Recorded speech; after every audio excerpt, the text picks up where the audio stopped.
Hello everyone and welcome. If you haven't noticed, this is not Wednesday night. I'm, because of work-related reasons, trying to start moving to streaming every week on Tuesdays, not Wednesdays. Hope you all, hope it works for most of you. If not, VODs are always available. And I'm still committed to bring you great Iyslander content as much as I can, and as long as I'm having fun, which is an important part. A lot has happened since the last live stream, where we talked about predictions around the ban and suspended announcement.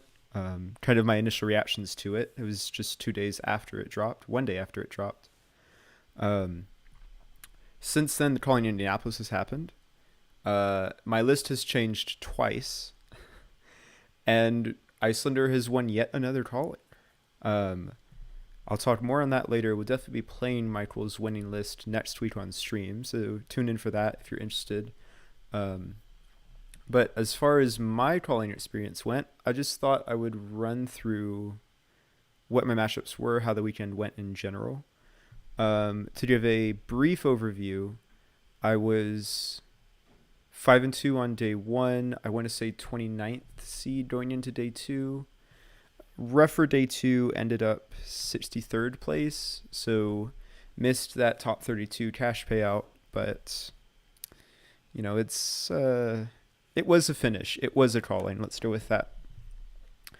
As far as what the matchups look like, if we want to walk through the event, so in round 1, I played against a Viscerai. There were really two things going against my opponent in this game. One, it was Iyslander versus Viscerai, which is pretty unfavored because Olivine Constellus provides so much value for us. Additionally, I learned pretty quickly that my opponent was quite new to the game. He said he started playing just before Dynasty came out. So it wasn't a great time for him. He learned a lot though. So that was a win. Going into round 2, I played against a Dash. Very good player, but he made a very interesting decision during presenting decks, and he flipped Crown of Providence, not Viscertronic Model 2. So he only had AB1 for our game. He was clearly expecting a hard bully. Even when you're expecting to play against bully with all the attack actions, the Wounded Bulls, the Fighting Spirits, the E-Strikes, I don't think AB1 is the correct call. I think you really need that AB3 because Dash is so good at using exactly as many resources are available to her that she can kind of more comfortably block out some of our damage. It also means that he just couldn't pop boots for any value during the game because he would go to AB0 and then all of my damage is just straight unblockable, which is how Wizards very quickly win games. It was a very close game regardless, but we did end up getting there in the end. There were some early Cyclo cores that meant I really just had to block out the first 3 or 4 turns of the game, and things got scary. But after that, some channel lakes really put in some work. Definitely have been missing Hypothermia, which I think was all of our suspicions going in after the BNR. That card is sorely missed, and I'll talk about that more later. Round 3 was against Lucas Oswald, I believe, on Oldhim. This is one of the Oldhims that went on the top 8 the event. He was a fantastic player and a really cool dude. Unfortunately, my draws were just incredibly hot. By turn 3, I had 2 hexes on the board and a chill, and it was just the game was over very quickly. So I just squeezed a lot of value out of those, and was a bit of a high roll. Regardless, congrats Lucas on the top 8. It was an awesome run to see. Round 4, I played against a Phi who very boldly presented AB0, and then I had to break the bad news to him that almost all of my damage was Arcane. I just, decided to block with my Command and Conquers, or if he wasn't Arsling often, I would. And just threw every ounce of Arcane I could and raced him down almost faster than he could race me down. I ended up ending the game at 10 life. Yeah, Nick, Lucas dude, dude's a monster. Like, I probably didn't deserve to win that game in any reality where I don't have those hexes that early. AB0 is a stellar way to Fies to lose. All of you Fies listening out there, don't get greedy. Don't cut your AB. Like, you've got to present at least one, maybe two against us. I'll talk more about that later. Yeah, Nick, his lines were very fast and very precise. It was really impressive to watch. Round 5 was against Jacob Ba. I don't know how exactly to pronounce your last name. I'm sorry. Stellar player. He top-aided US Nats on Tree Fraud Dash. He was not on Tree Fraud Dash for this event. He was playing Fi, and he played AB1 like a sane person. And it was a much closer game. Kind of a weird game, though. So in my first 7 cards, I saw all 3 Channel 8 Frigids. And obviously my opponent noticed that as well. So we both kind of like nervously laughed, like, okay, there's only going to be 1 seal left this game because I can't sandbag the second one in Arsenal for 4 turns or whatever. But then he proceeded, I think after the game we talked, and he had 16 blues in his list, I want to say. And in the first 6 turns, which I think is what the game lasted, he saw 14 out of those 16 blues. So he had 2 or more blues in every hand, which just meant that he had no damage output. So it was, but also I didn't find any Ice Veins until turn 5, I think. It was a very weird game where like just none of us were seeing any of our power, but because he had AB1, I could push more of my damage than he could. Since his cards just weren't being very efficient. There were 2 Ravenous Rabbles and both of them flipped blues. And let me tell you, red 0 for 2 go again is just, that ain't where you want to be as an aggro deck. So I did get there against Jacob. Round 6. So at this point, feeling really good about the day, right? I'm 5-0 in day 1. I'm like 7th seed. I think I checked the standings after this point in the event. And then I get paired against what I knew was going to be inevitable. I get paired against Charles Dunn, who ended up being a finalist in the Calling. Great player, very scary deck. He's playing full fatigue Oldhim. Now, I know Charles. He's a semi-local of mine. And we've talked a little bit about the deck before the event. So I knew I needed to have, like, I knew in general what he was going to try to do in terms of like fatiguing and all of the life gain and stuff. And I knew that I needed to come in with a very specific game plan. So I did. I actually packed 3 red Eisenhower Weathervane and a 3rd Epot, and those came in literally just for Oldhim in case they were trying to fatigue. I'll have to show the full combo essentially. I'd probably like get it set up in a game of TTS, but that's a topic for a future stream.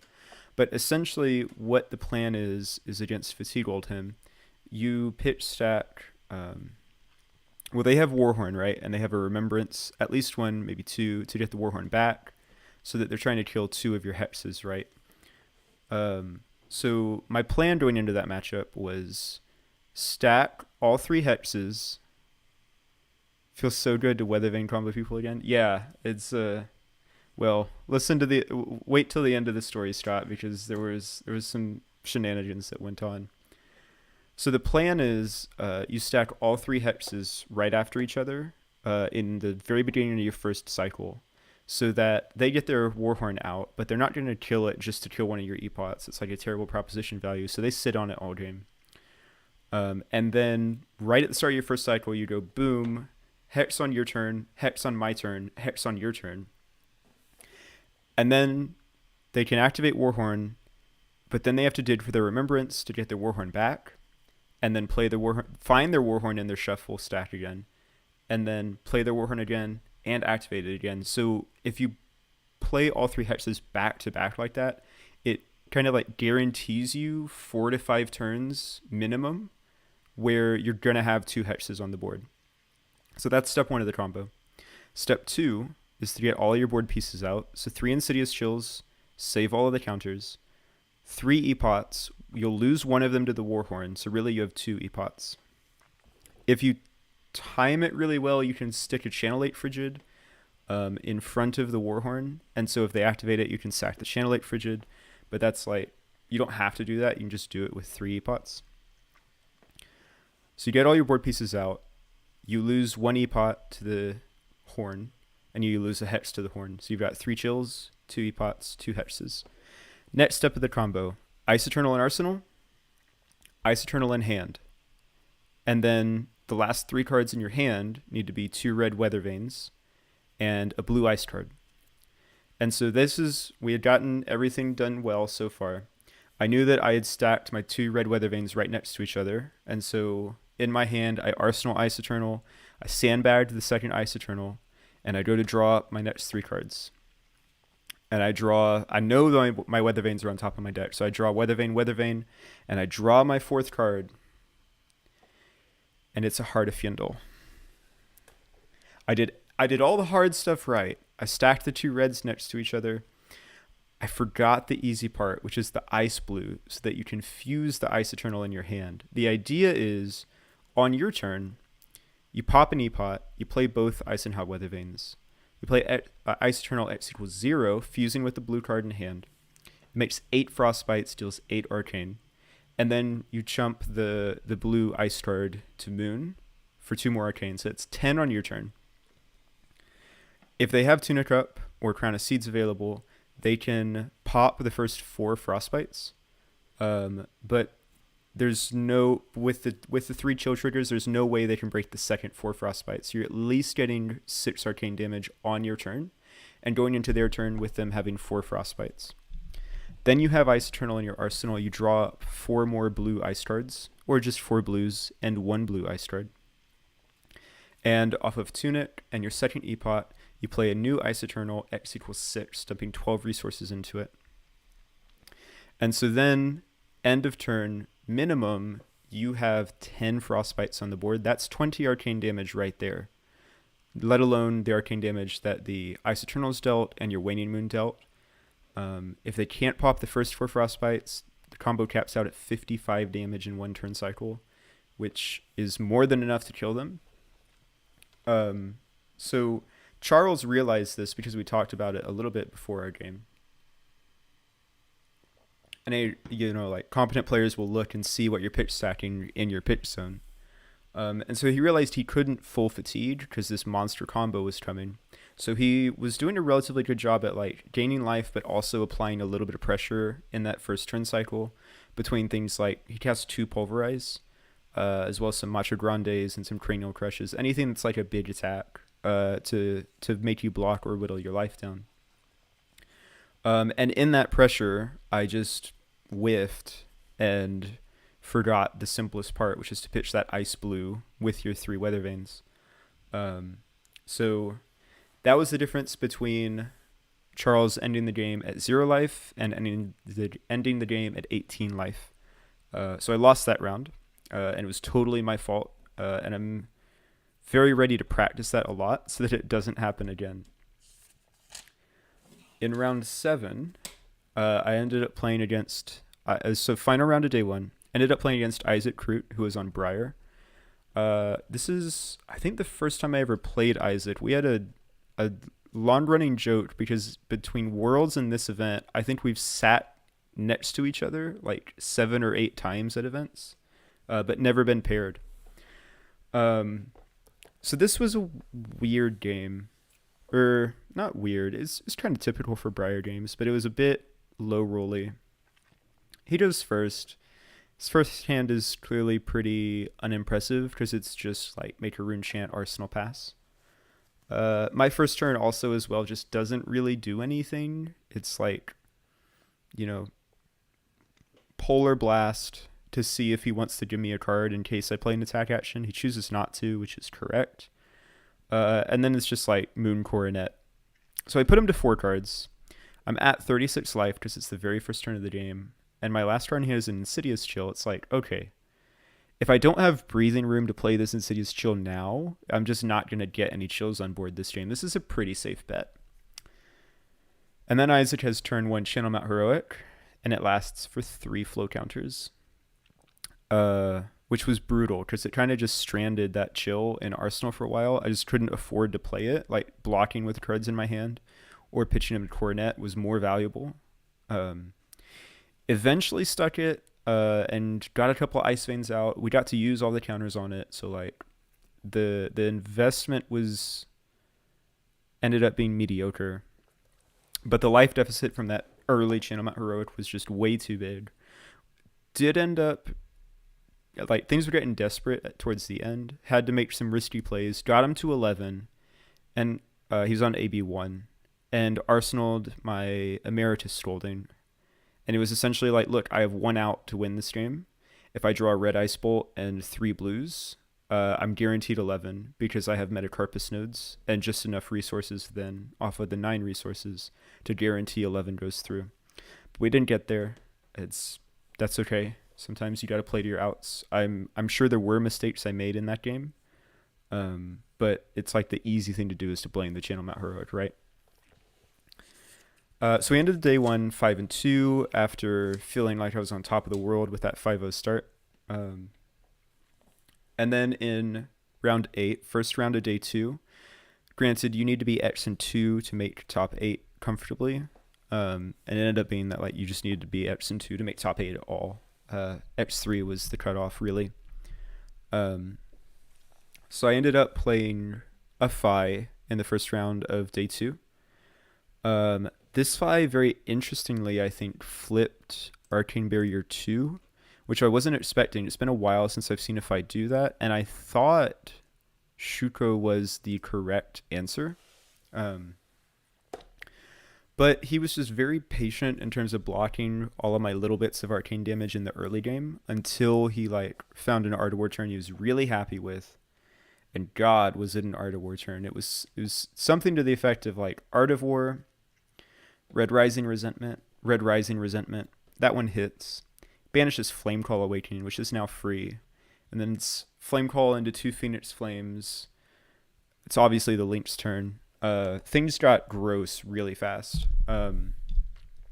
And again, it was just another game of like, couldn't quite get him down into kill range. And that AB2 was a huge part in it. So I'm now kind of reconsidering like, okay, well, what is Shuko's value in the matchup, especially now that like with Belittle gone, they're more susceptible to our disruption, so there might be turns where they're stranded with a extra red in hand that doesn't do anything. It's interesting. I don't know. Unfortunately, that loss, first round of day 2, knocked me out of top 8 contention. That's fine. We're still playing for top 32 in cash, which is always exciting. In round 9, I played against someone else who had just picked up their 3rd loss, obviously. It was another Fi. And this Fi was impressively teched for Bully. Like, way too much so impressively teched for Bully. He brought Furnace in. Yeah, Scott, I think we might start seeing that more and more.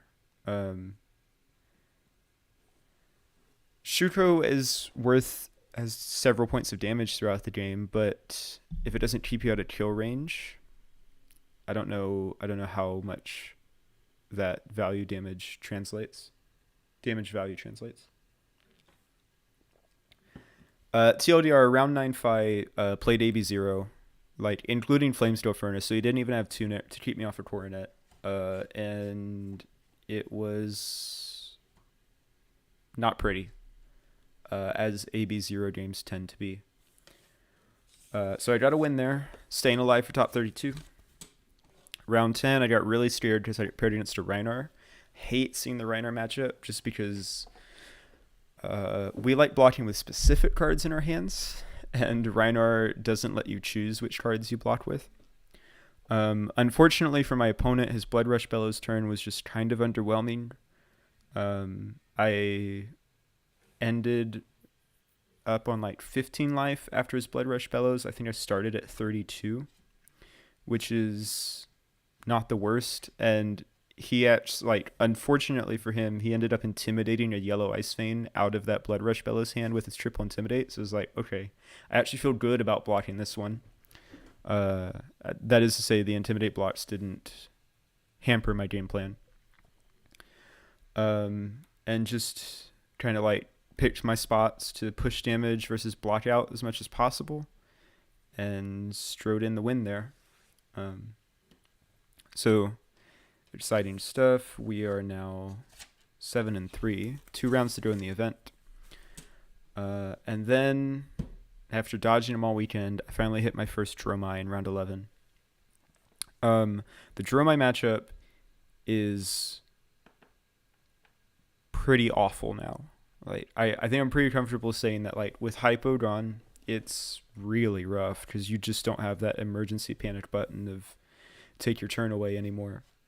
A lot of things variance wise went wrong this game. Opponent had turn 1 passing Mirage, which just means that, like, all of my poppers, the utility of them was so reduced the entire game. And then had a relatively early Tumultai. You know, I was like 20-ish life left and got the Tumultai out.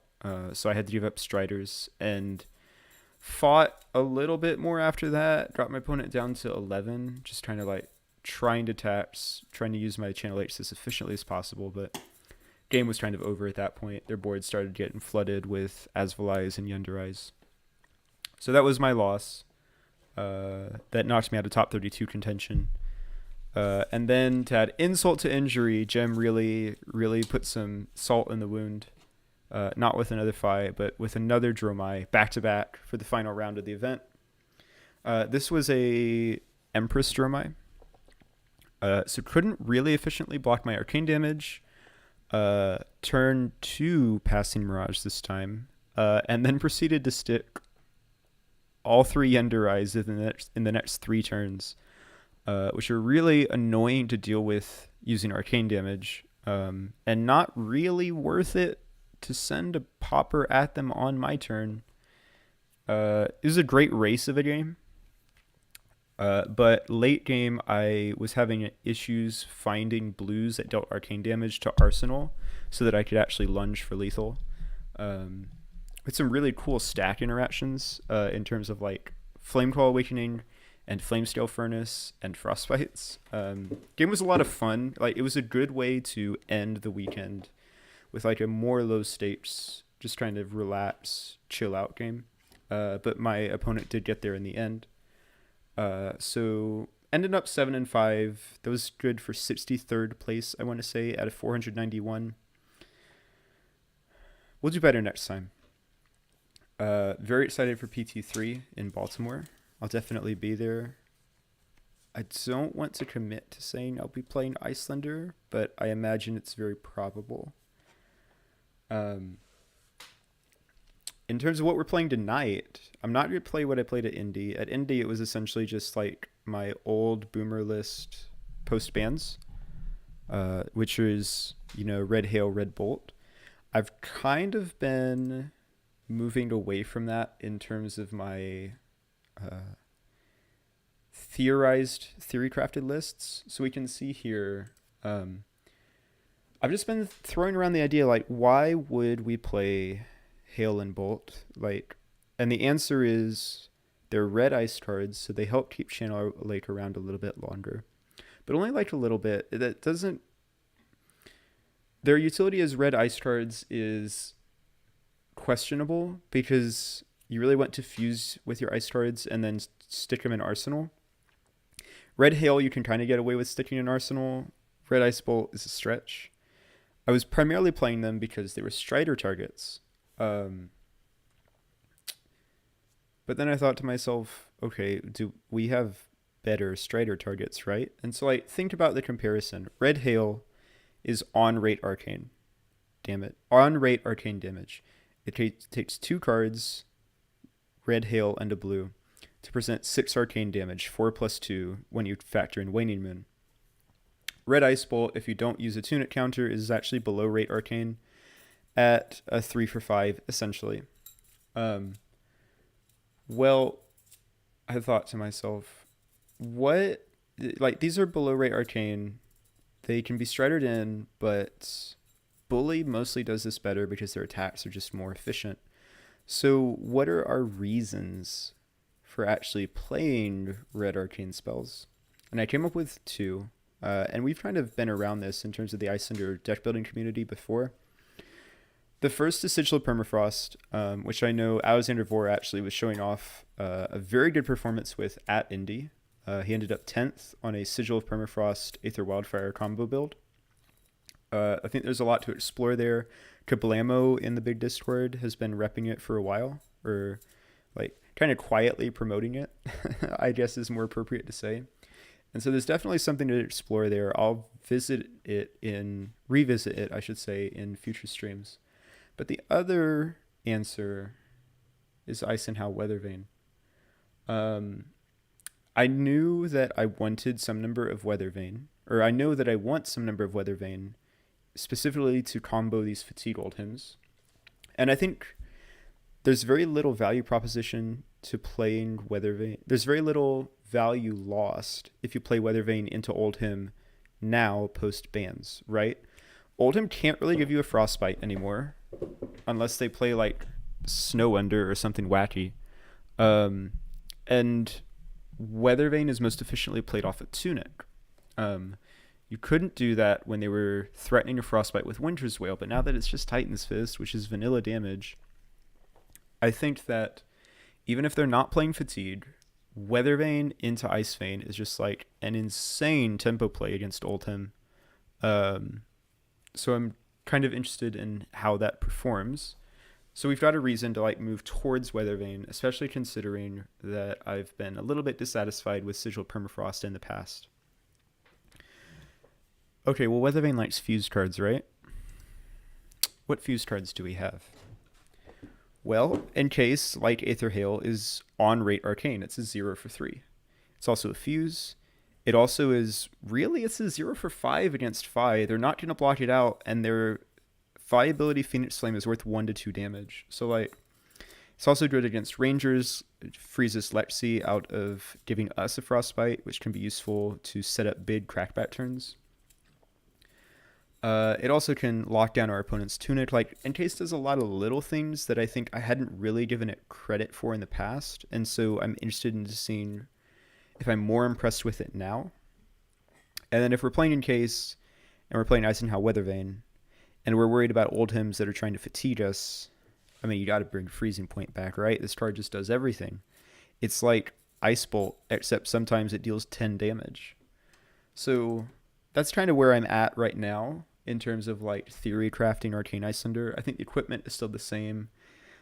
Still not a fan of Iron Rock Gauntlet. I think Iron Hide does everything we need in this deck. And, you know, all of our blues are really similar.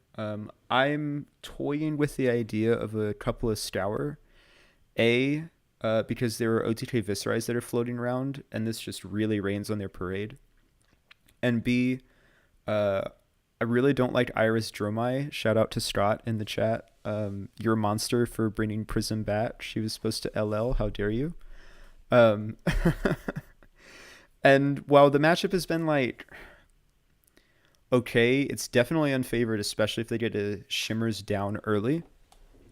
And so I was looking for a way to like not auto lose.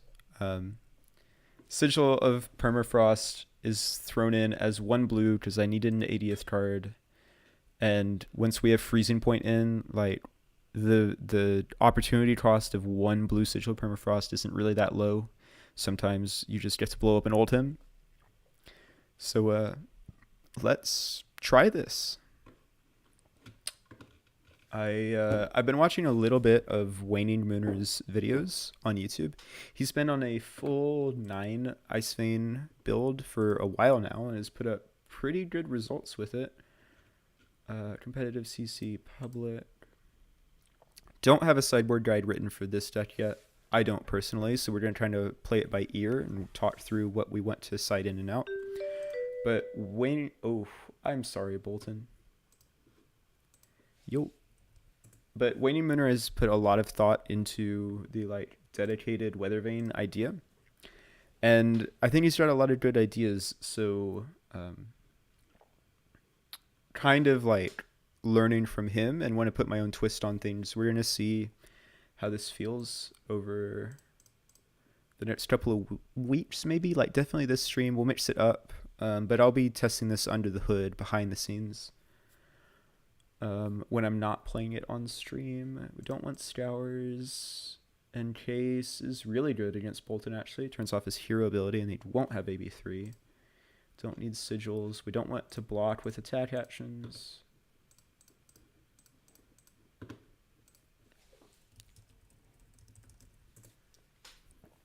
Well, that's an issue because this is less than 60 cards. So maybe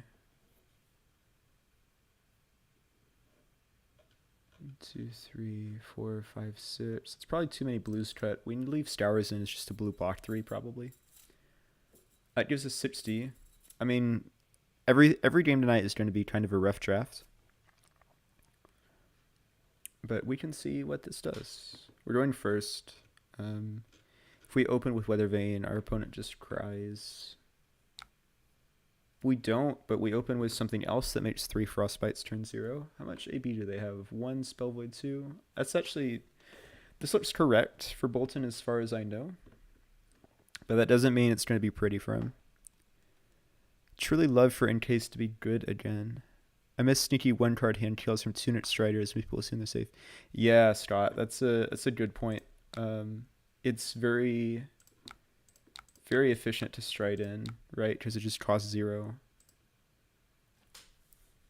Also, there's some games you win because you encase your opponent on your turn, and then you just like naturally draw that freezing point. Ugh. Freezing point suddenly deals 11. Because if you haven't gotten the synergy before, freezing point Encase freezes all their equipment plus their hero card. Freezing point counts all of those towards its damage if you fuse it.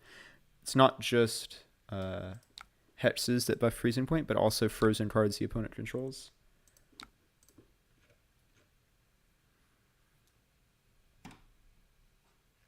I remember you being on Encase for a while, Scott. I think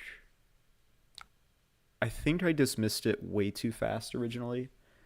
And so that's why I'm kind of like considering maybe I should go back and check it out again. Don't really want to Arsenal either of these, just Tunic is enough. Probably want to fuse this Ice Vein, Arsenal Cold Snap. So we're just going to cycle our Arsenal here, get a free Waning Man. And then probably dump 1 card in front of this Bolting Blade. Yeah, we don't need that Hex. Our opponent has too little Arcane Barrier for them to fatigue us. So we get to take 4 and deal 3. And importantly, we'll put our opponent to 3 cards. Because this Ice Vein will demand a card no matter what. Even with Spell Void 2, they have to give up a card to No Room Gloves. Excuse me.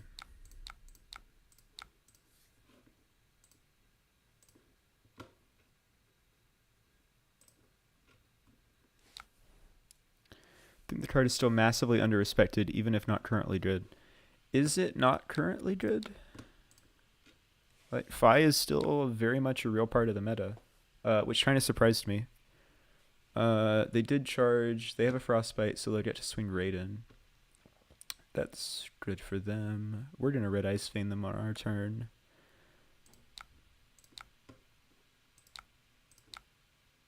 And we're arsenaling that Bolt. Nice. This is actually exactly the same thing that happened last turn cycle. They're threatening 7. We're threatening 3.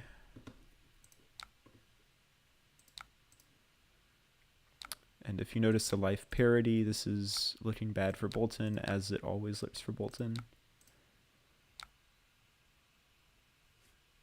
Haven't tested recently. Yeah, you've been big on Marvel Snap recently, right, Strat? I've seen you putting in the grind. That's awesome what you've done to that channel. You should come back to Fab, though. Iyslander is a lot of fun.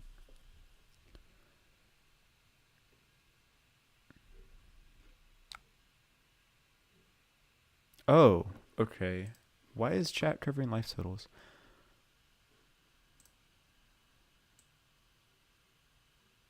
Thanks for pointing that out, Alex. I don't know when that changed. Does it have to do with...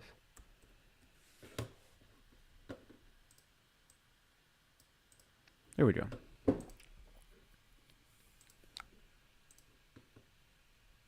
they give 2 cards there? That's incorrect.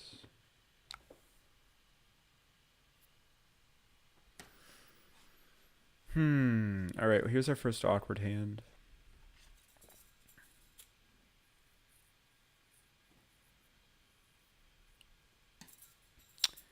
Hand doesn't really do anything if we play Arsenal here. Full-time job. Last thing we do after making content is make more content. I totally get it, Scott. It's awesome that you've like really found a home there with the Marvel Snap community. It's really cool. I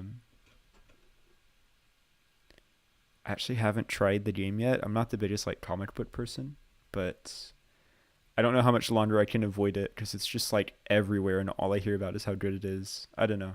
I'm still stuck in my old ways playing Fab, for better or worse.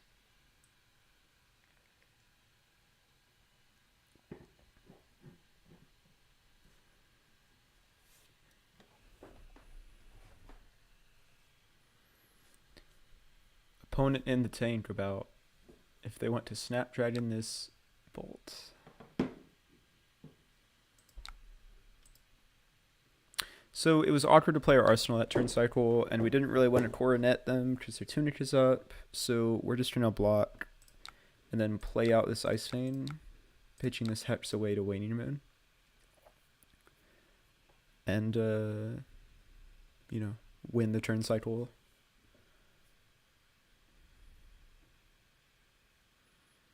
Our opponent choosing to give us 2 cards here. That's pretty wild. Ice Vein every turn, Alex. We play 9 for a reason.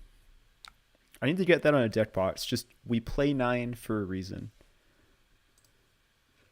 Here it is again. If they're just passing... Yeah, if they're just passing, I don't really see a point to do anything. If this was a blue, obviously we would throw the Ice Bolt out there. We have seen an Ice Vein every turn. That's pretty wild.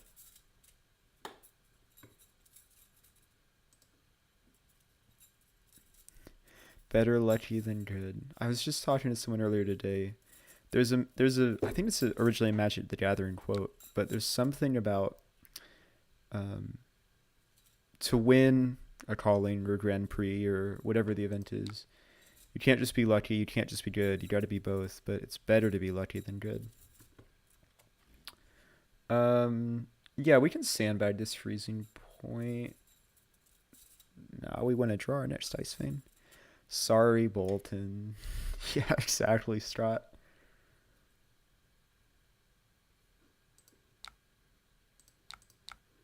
We don't even need Insidious Chills when we draw Ice Veins this often.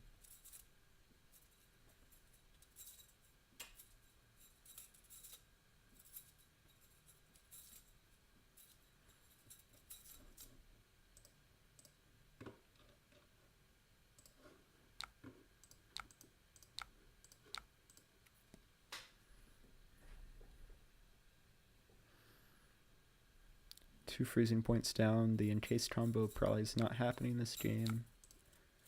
Sad. This hand kind of sucks. We'll brain freeze him, Arsenal Hail, but it's not impressive.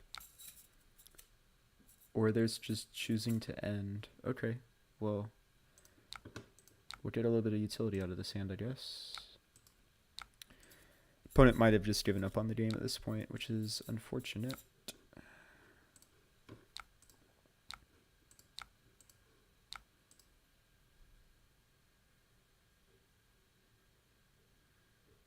Yeah, I think they're just keyboard smashing to get through.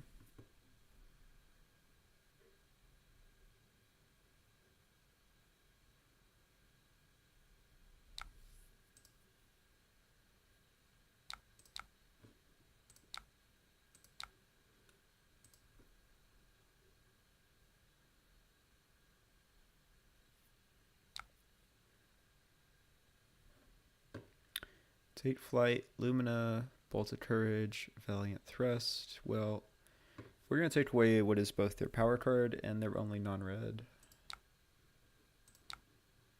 And feel pretty good about it. Also, we know that, yeah, there we go. Sorry, Boltyn, the evergreen phrase.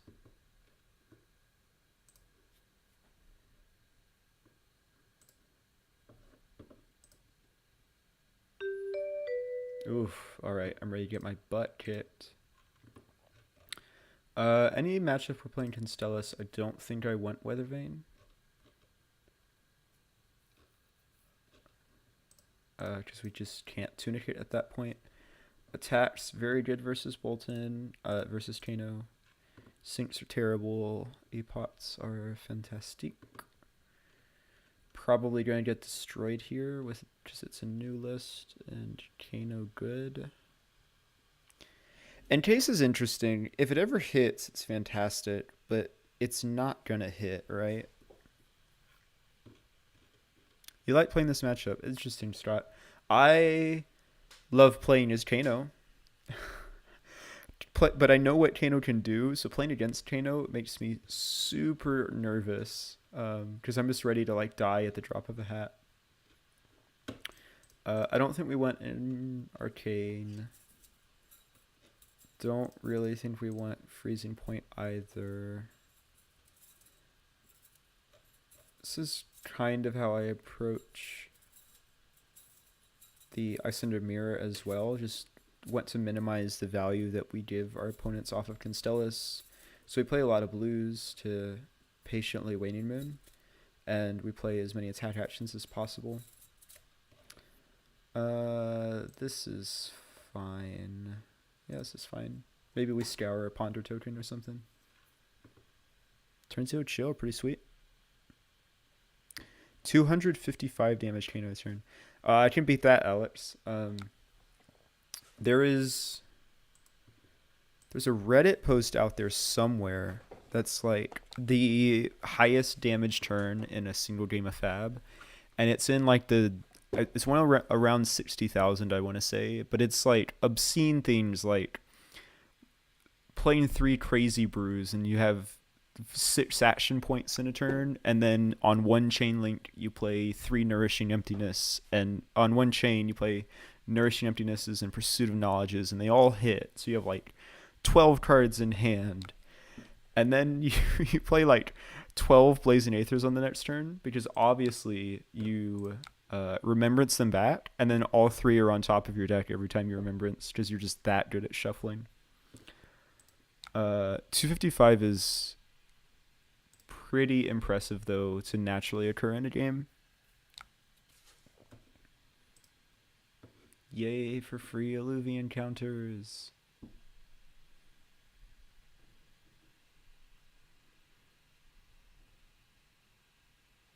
It's totally fair, Strat. Yeah, it's a bottom top. It's a very skill intensive matchup, the Wizard Mirror. And that makes it a lot of fun, though very stressful.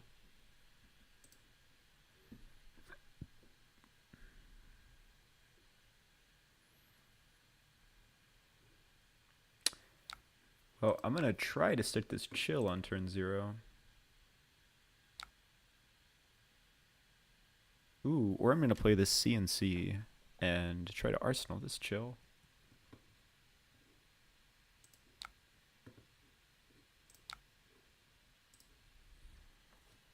This is pretty nice because we have 4 spare resources here.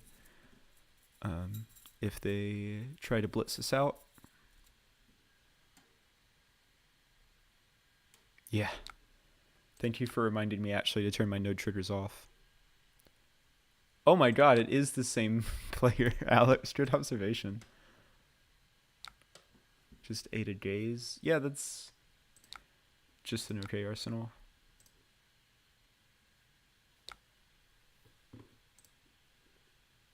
Woo! Hot dog.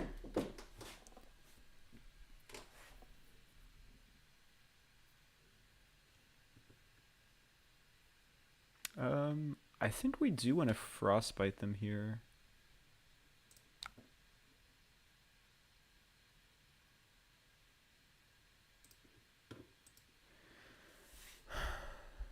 So, if they don't do much this turn, we're going to sandbag and play this red Ice Vein.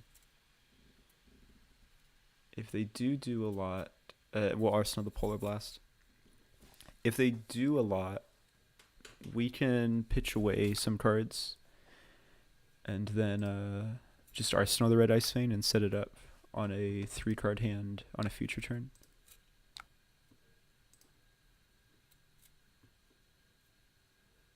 Oof, that's rough.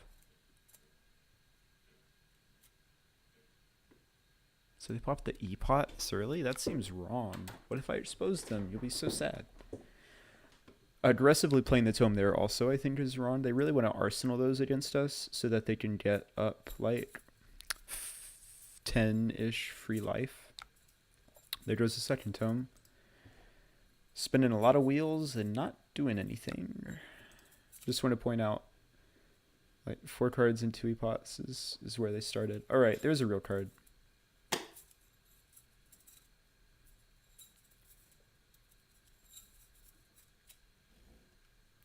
There is a very real card.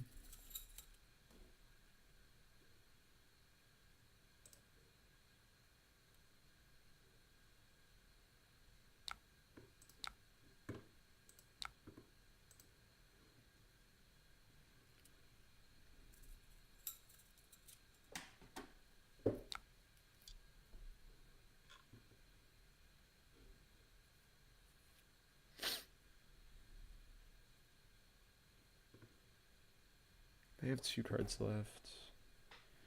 No action points. We're going to go into our turn with 1 card. But I don't think we can let this flare hit. Well, let's think.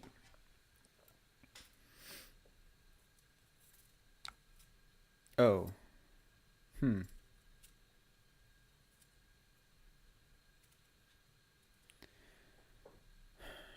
Looking at 6 Arcane here. The flare, they would have to hit a 0-cost card on top. Which, like, they could do if they muffin. But going into our turn with only 1 red card in hand seems like a really bad idea. And the odds that this flare does any damage, that the flare like does multiplicative damage, relies on them like getting a 0-cost off the top. And they're just choosing to end. Yep. They have 1 card in hand, so now they have to choose between arsenaling or taking damage.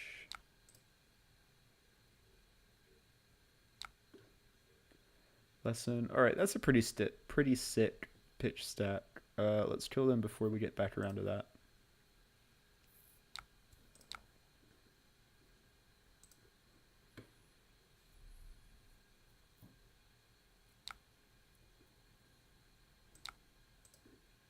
We're just trying to pass, try to arsenal this Ice Vein. Yep, nice. Ooh. Hell of a hand. So we've got to give them a card here. Because well, Swell Tidings can't search.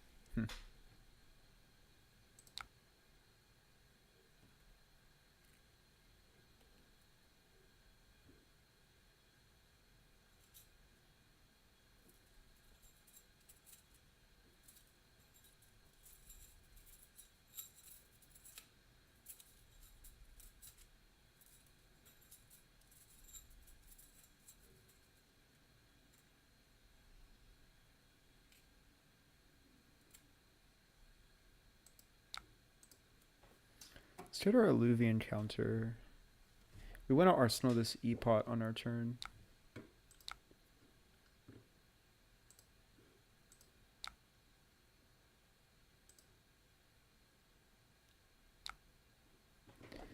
That was a lot of damage that we just took. Yeah, I am on the belief that AB5 isn't worth this space. The 2-blocker Coronet is not significantly better than AB5 for the Iyslander mirror. And I think Kano is just so rare that the hood doesn't come up that often. It's like, obviously I would rather have AB5 against Kano, but space is just so tight in the list. Have I given the rant about Coronet Pete versus Norrøn Hood and the Iyslander mirror on stream yet? Swell Tidings and Banished. If I haven't, let's go over it. Hey Jeremy, what's up? So Norrøn Hood versus Coronet Pete in the mirror. This matchup is not good for me, Jeremy. So we're probably going to get slaughtered. It's not a good thing when we're lower than our opponent's life total. As Kano, I should say, because they also have Stormstriders. Oh, interesting, Scott. I can't remember the last time I played against Kano. In an armory. I played against one in PQ2. Yeah, ProQuest Season 2.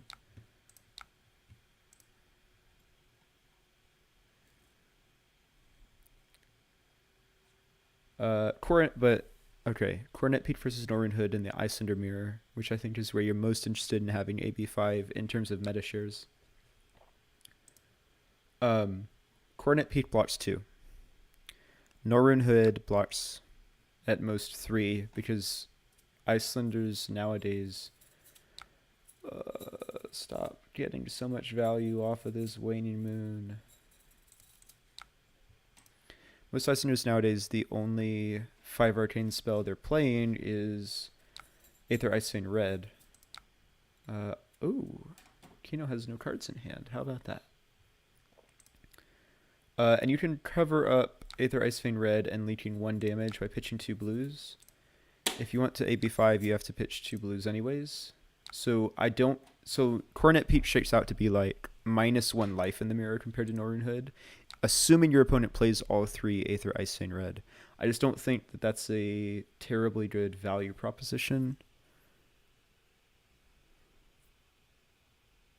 Oh my god, Bryce, you're right. I did just play a Kano at the very last ProQuest that I played. How could I forget? Bryce referencing... Man, my memory is just shot, apparently. Bryce referencing that I played the Iyslander mirror and then the Kano versus Iyslander game in the first 2 rounds of one of our last ProQuests. And so we very quickly in that event established that I was the dominant wizard there.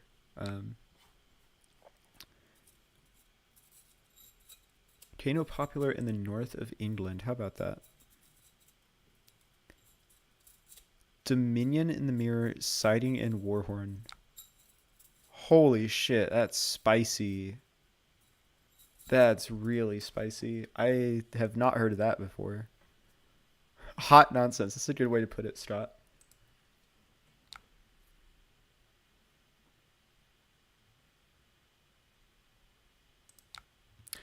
Our hand doesn't really do anything here. We don't want to waste a chill trigger on Brain Freeze.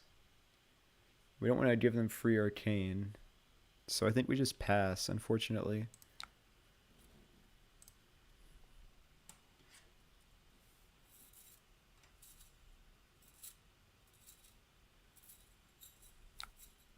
Okay.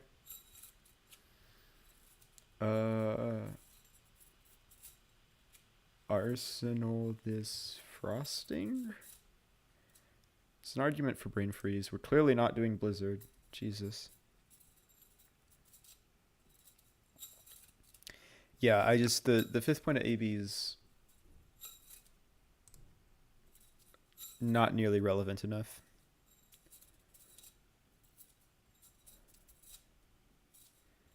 Man, the gold to draw a card is so... I'm here for it.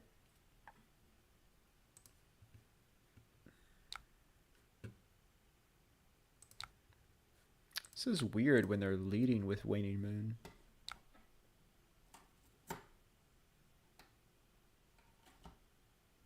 Okay.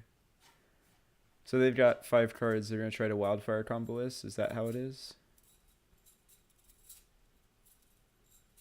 We've got 11 resources available. I think it becomes really telling here if we play this Frosting and they don't stop any of it.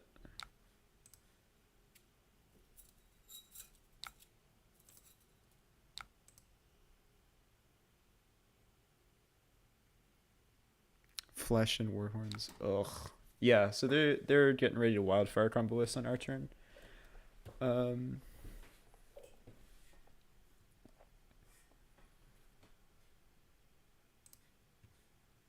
I mean, if they're just letting us get free damage in, we're going to take free damage.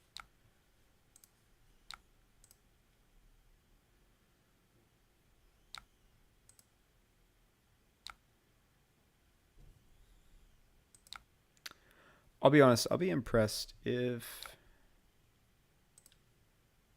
they can kill us when we have 11 resources in AB4 available. Okay. That was very strange.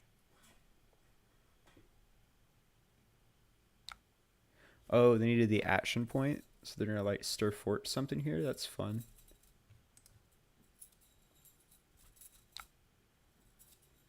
This is a lesson for 7, but it's on their turn.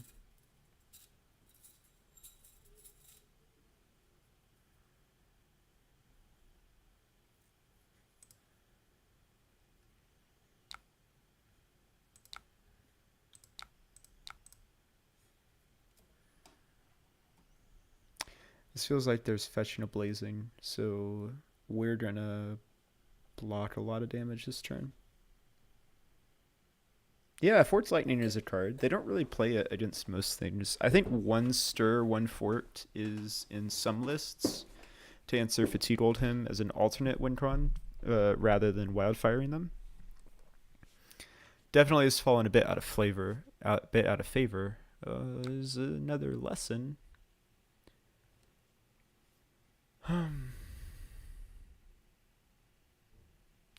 Lessons on top of their deck. They're gonna Kano pay 1 for the lesson. Maybe. Or they're just fetching it to draw it next turn. This moon is for 2.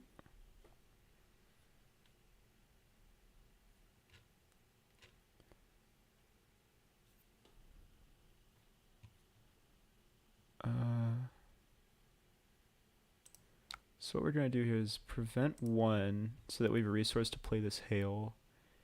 If they try to activate Kano, we can frostbite them. Okay, weird stuff's happening. If up to 4 resources available, we can present up to 5 Arcane. Still have 6, 7, 8 resources. I mean, game's got to end at some point. So push a little bit of damage while we can.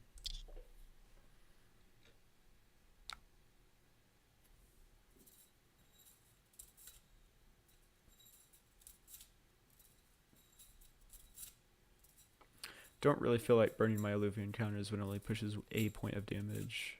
So I think we just pass.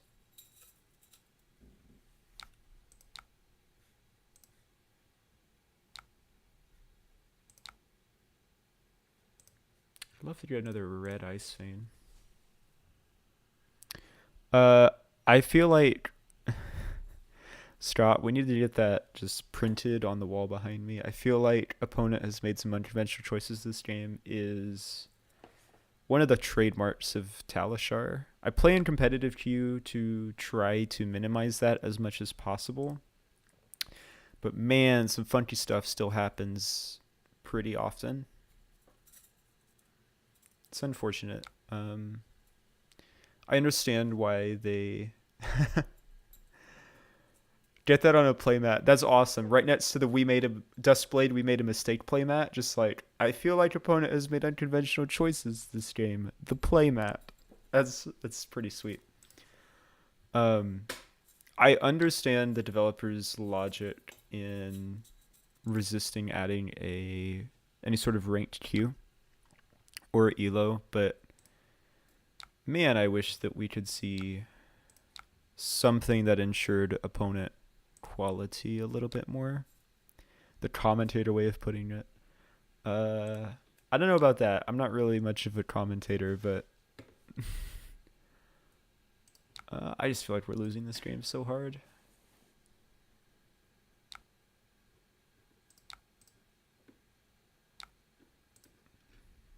There's a fighting spirit, finally. Okay, this is good. And we're below life.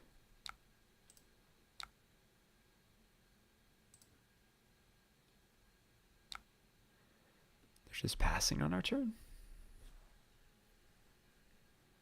I mean, I'm not going to give them waning value, waning moon and Constellus value.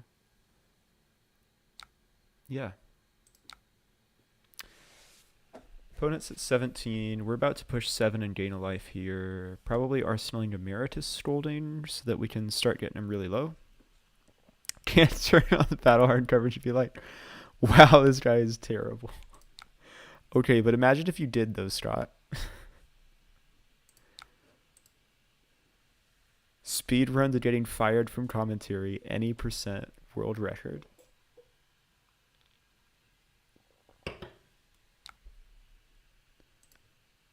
There's the eye.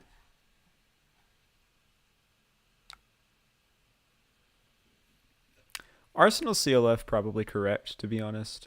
I just like seeing blood. So I was going to Arsenal the Emeritus. Oh god, they put 2 cards on top. We're in trouble.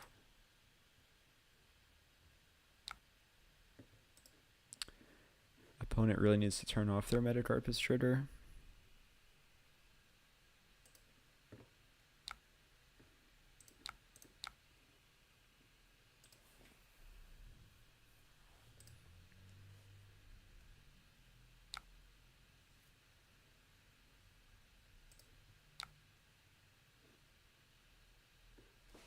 If we go to 11, do we just die?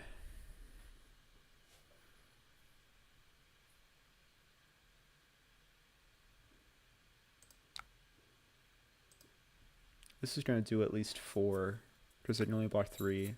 Oh yeah, now we get to push 7 on their turn. Would they have no response? Alright, well maybe we do win this game. Not by virtue of our mistakes, but by virtue of our opponent's mistakes. Excuse me, our opponent's unconventional choices.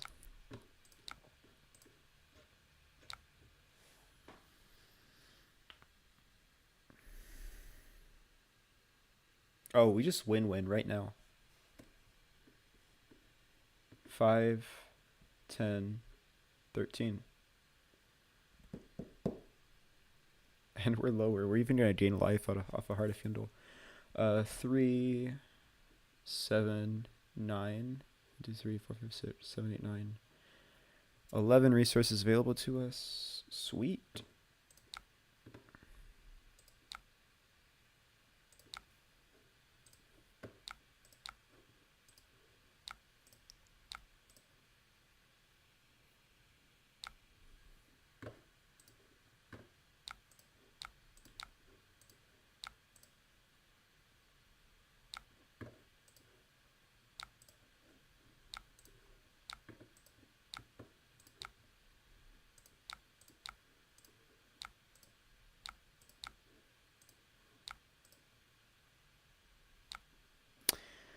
And that's a GG.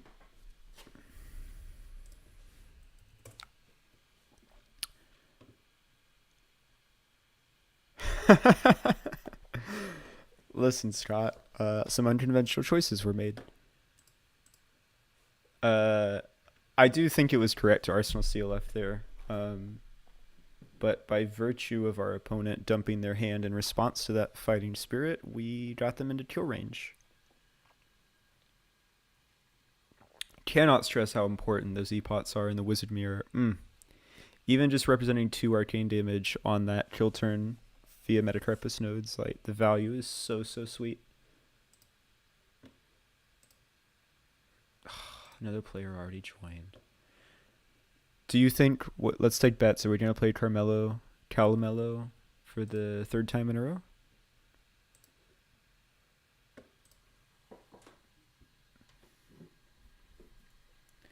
How are we doing on time?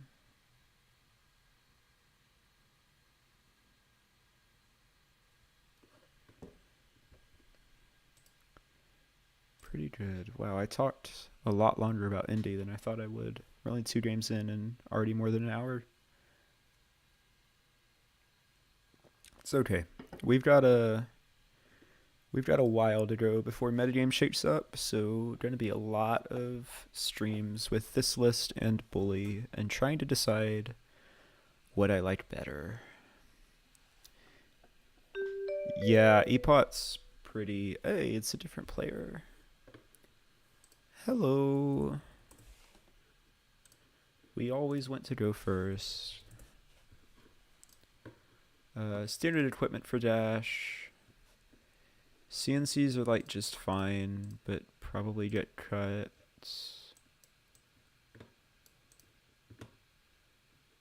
Epots don't block. Fighting spirits are fine. I did do a stream, Scott, with Alex's, the pre-ban prototype of Alex's wildfire list. It's pretty sweet. I was very bad at playing it, and it shows. But there's definitely like something there. Might have to check it out again in the future. NK seems terrible versus dash. AB3, all it turns off is Foundry Heart. At that point, do we want Weather Veins? Probably not.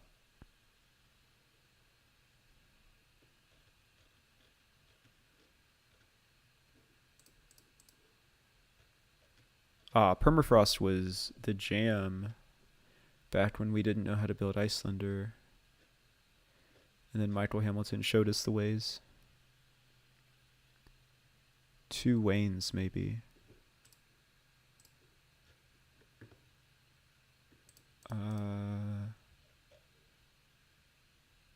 I don't follow you, Pankaj, on what Waynes is. Veins. Maybe just 2. We can do something like this.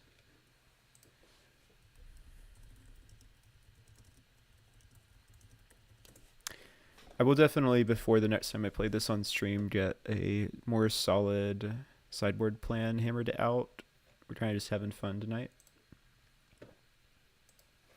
This is like probably fine. Get a laugh out of this. You lost the game at the PTU to a dash who sparked a signal jammer. What in the world? That is spicy tech, Scott. Holy crap. They do, in fact, have AB3. They start with Technical Pounder. That's very interesting. Okay. Well, this hand does one thing. It plays a Frost Touch, and it arsenals a Winter's Bite. And it keeps the 3 block in hand.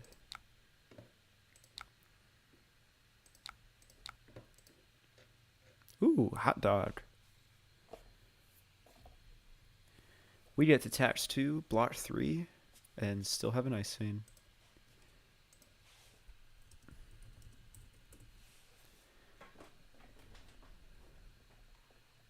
Yeah, it's true. We try to maximize on the 3 blocks. Still not perfect by any means. But this is going to be an arsenal. It's not like we were going to block with it anyways. Oof. Okay. So the bite doesn't keep them off of arsenal, but it does stop them from playing anything else this turn.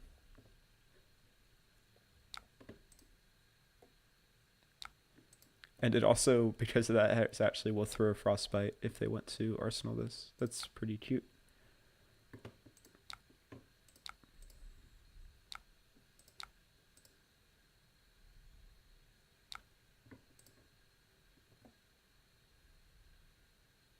Hey, we got there.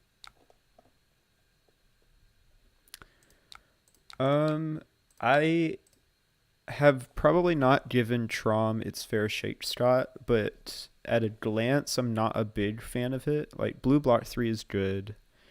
One cost is structured well with Waning Moon is good. But at least in my initial testing against Phi, oh man, if we can bite into Fighting Spirit this turn, it's going to be sick. At least in my initial testing against Phi, it didn't decrease their damage output by enough to be worth it.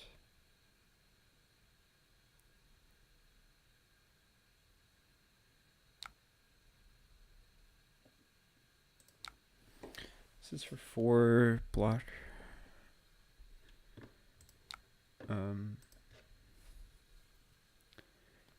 Yeah, I would love to bite Fighting Spirit Arsenal Cold Snap next turn, but if they play something else big and scary, it's just going to be pitching Bite to play Fighting Spirit. We can always block with the Hail if needed. More important into Dash. Without Hypo, I wonder if that's a big deal. So I was wondering about that post-ban, because it just makes Pistol like absolutely terrible, right? No one wants to pay a resource to attack for 1. I need to try it.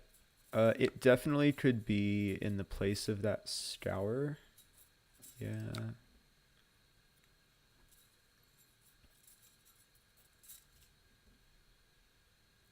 Man, we're going to take 7 more this turn, go to 21.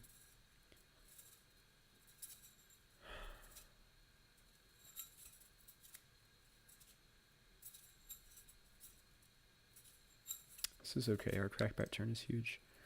I definitely could see it in place of Scour if we want to tech for Dash. I need to check if I need to try more if I'm actually happy with it against Dash, but I can see it. Like that was actually one of my initial reactions on the night of the bans, was like, how do we fix Dash? Maybe Trom?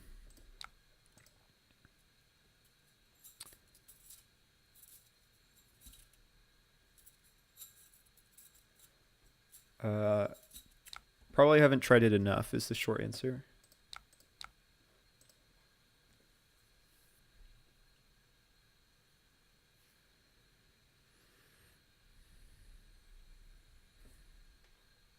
I guess if we're on 9 Ice Veins, we're more than incentivized to play cards that draw cards.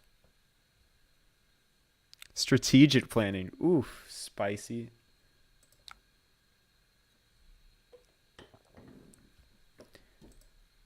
I definitely could say I've never tried strategic planning in CC.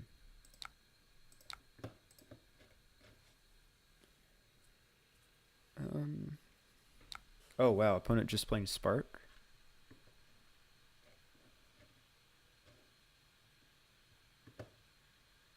Okay.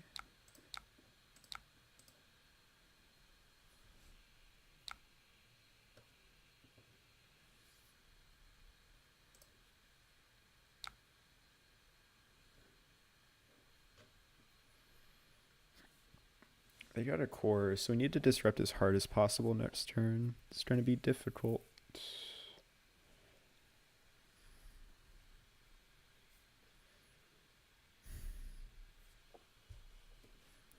I mean, we'll throw Moon while we can.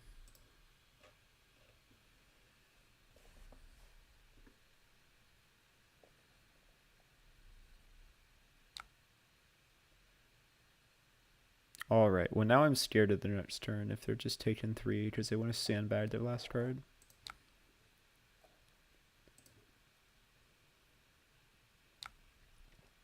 Sweet, sweet, turn 0, high roll value.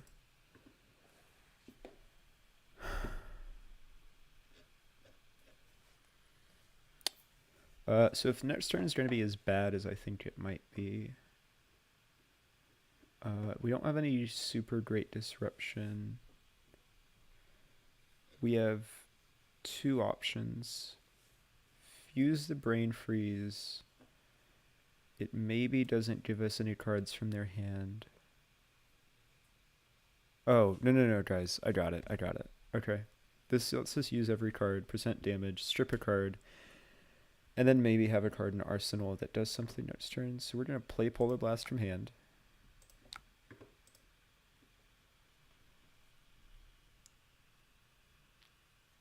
This gives our opponent an opportunity to throw resources away. Yeah. So if we had a Findle's Fighting Spirit, it would be Dominate here. They didn't give us any resources. So now we ask them, do they want to take damage with Waning Moon? They say they want to take damage. Well, now let's demand a card. And we get to Arsenal Brain Freeze, so maybe we strip another card on their turn with 0 investment from pitching. If there's a way to mitigate Pound or Core with this hand, I think this is it. Because like if we just play Brain Freeze Fused on our turn, it might not hit, and then we wasted an entire card in our turn cycle.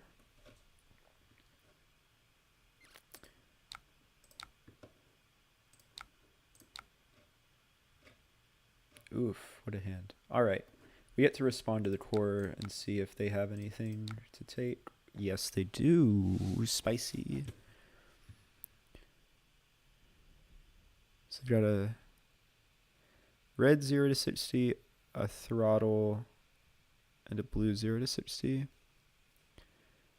We just take the red 0, right? They're going to have 2 resources. They can play the throttle no matter what. So it's just about mitigating damage.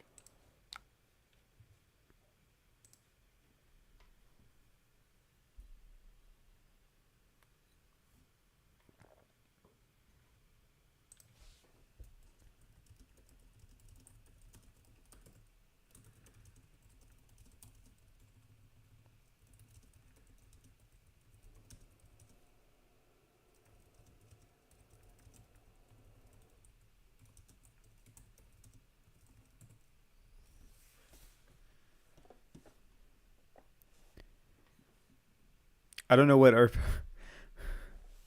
what sides are there to our opponent. So they're expressing confusion about, hey, what's up, Chase? They're expressing confusion about priority windows associated with Teklo Core.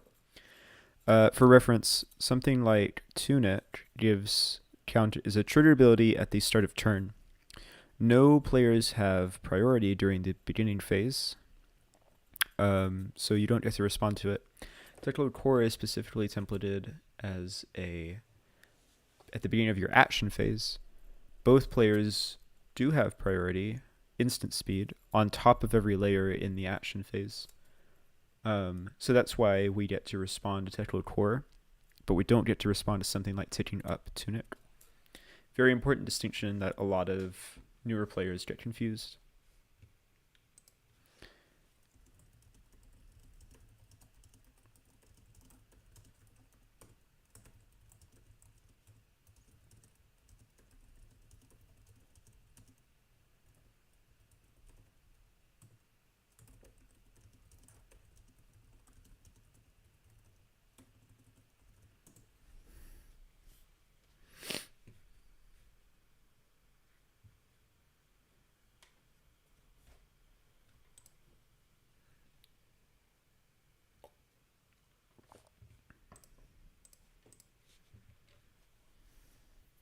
All right. That's our rules lesson of the day. What you got, Dash?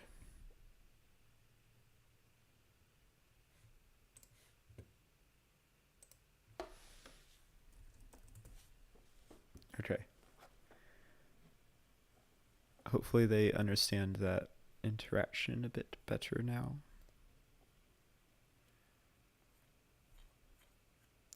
So this is just a general piece of advice for everyone in the chat. If you are interested or confused about small rules questions like this, I highly recommend just go read the rules. The comprehensive rules is a PDF. You can get it on the fabtcg website. It's like 40 pages, but most of it is white space. So you can knock it out in a day pretty easily. Highly recommend it. It's a good way to learn a lot about the game. And to understand a lot of things that might have seemed very arcane. Pun intended. Reading the card explains the card. Where have I heard that before, Jeremy? We should put that on a playmat. It seems like it would make a lot of sense.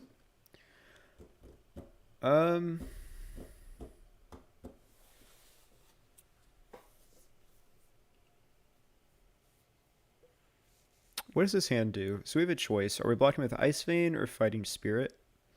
They both block for 3. Fighting Spirit pushes 7. Ice Vein is worth 8, essentially. I'm more inclined to take the Ice Vein here. The other argument is if we play Fighting Spirit, we can pitch Frosting, Arsenal, Brain Freeze, and hopefully snag another 0-cost card on their turn. But opponent missed blocking with Technical Foundry Heart in the first Fighting Spirit. So it may only end up being worth 5 damage.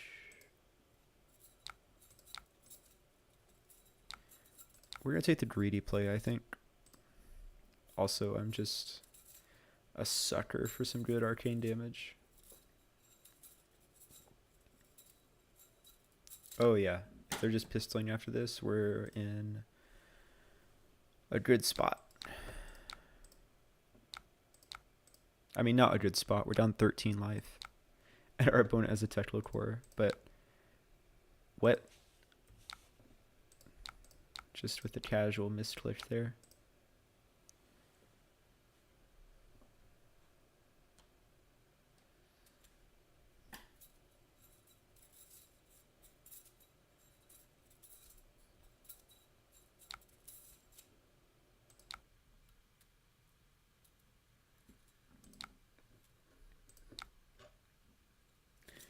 Blizzard's pretty helpful. It's just going to counterspell that technical core plus the frosting. We're taxing 4 resources this turn. Then probably blocking Freezing Point, pitching Chill, arsenaling Hail, if I had to guess. Pitching Chill to Cornet Peak, I should specify. Blizzard, while not blocking, is going to functionally block.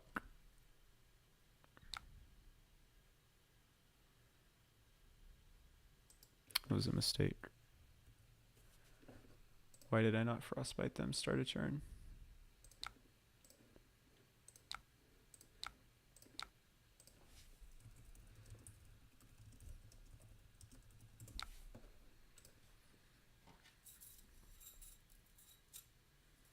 Oh, that may be rubbing salt in the wound when they were just confused about core earlier. I didn't think about that.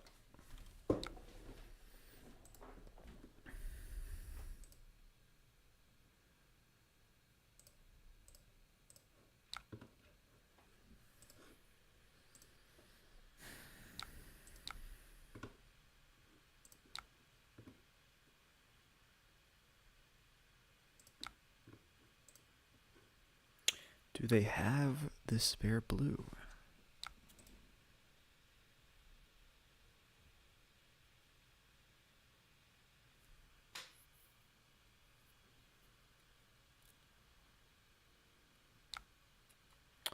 Kind of is the answer, but they're only really going to pistol after this.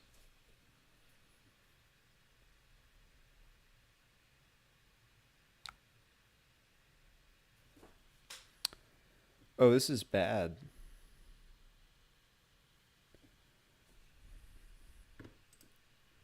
We have to show them 2 cards and they get to add Chill.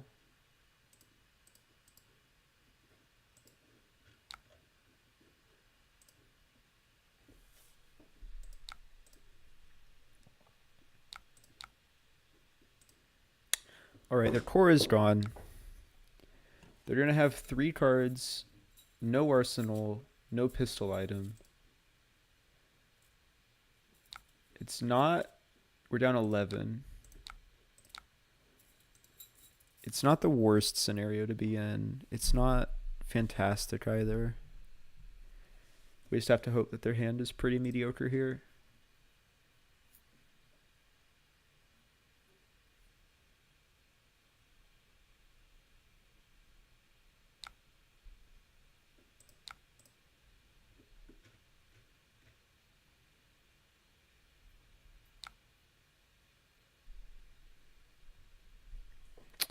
This is a pretty good hand.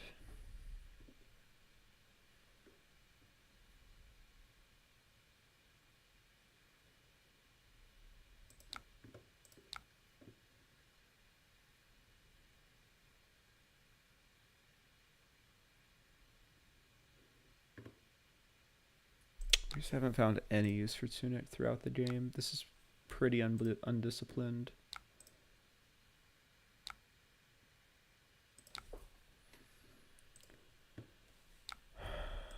But we probably squeak out 2 more turns.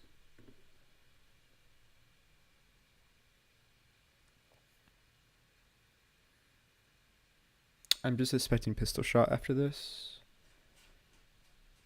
Heart gains us a life, so we'll end our turn at 10. Ugh, they have a T-bone. This is pretty bad.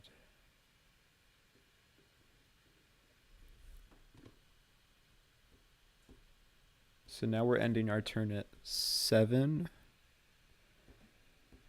They have 3 cards. And are at 17. So there's the 10 life deficit. We have a hail in arsenal. Can frostbite them. We should be okay.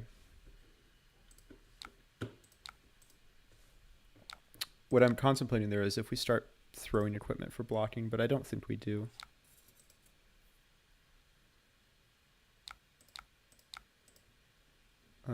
Because we might, by the way, 0 channel apes this game.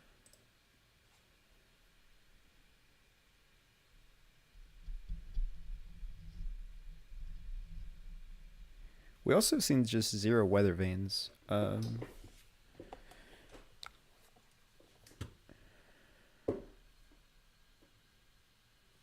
I'm confused. Why are they breaking their boots?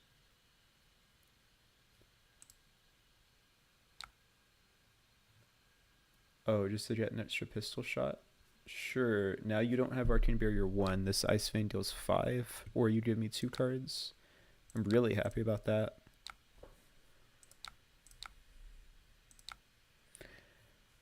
There definitely are late game scenarios where breaking boots is a good move for Dash. I don't think that was one of them.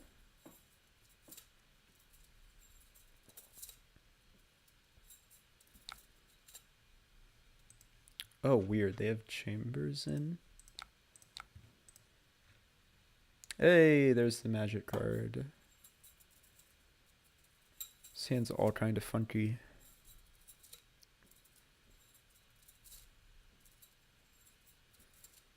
If we time our Frostbite right, we can get a point of Arcane out of it from the Frost Hex. They pitch a red. The time is now.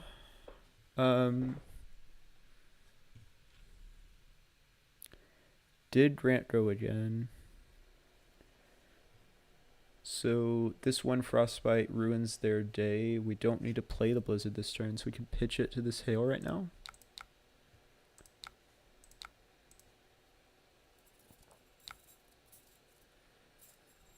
They lose 2.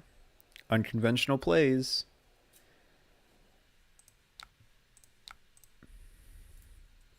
They presumably lose 3 here.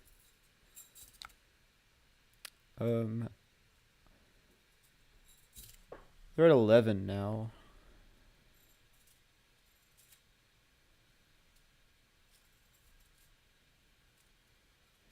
This Ice Vein is now guaranteed to hit, so I kind of really want to play it on our turn.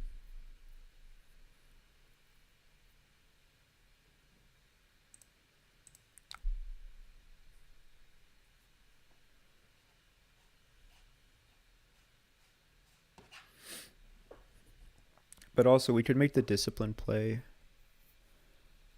Block with Ice Eternal, Coronet with Channel, Arsenal Ice Vein.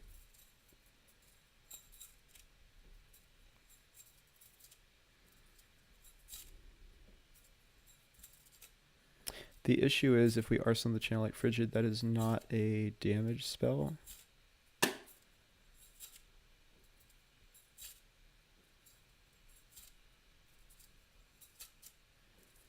Yeah, I know I'm in the tank.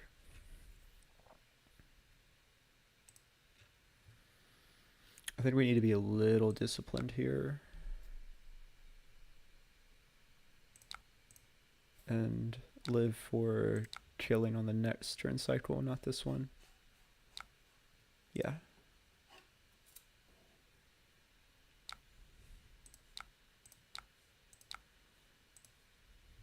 Channel Lake, like, obviously really good, but we can play the Ice Vein on their turn. So we eat 2 blues this way. At 10 life, there's also the possibility that we just draw a hand that kills them. Like this, potentially.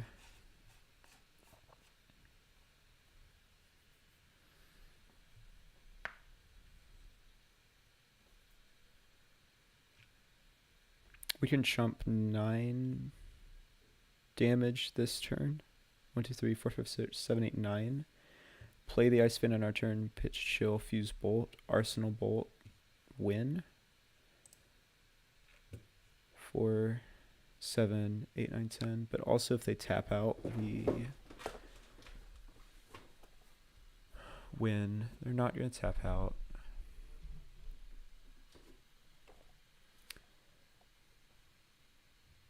This is for 6. We give them 6. What's the probability they can do 7 off of 2 cards with no pistol items? Pretty damn low, I'm willing to wager.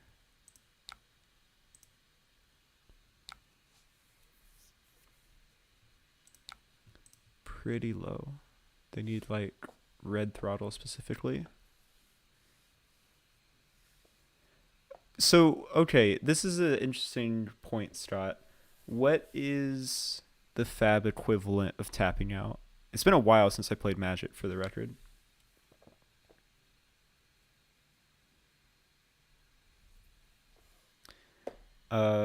Because we don't have like a clean slaying for it. Like, we get to call things sinking. That's from Sink Below. That's really, really cool. But being out of resources, I don't think... What are they foundering here for? Teklo Pounder. Ooh, baby. That's what I want to see. Them doing nothing more on this turn. I think we just get there now.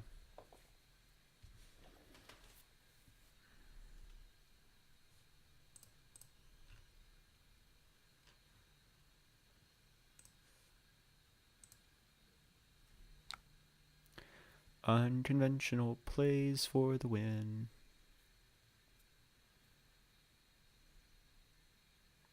Shields down's pretty relevant.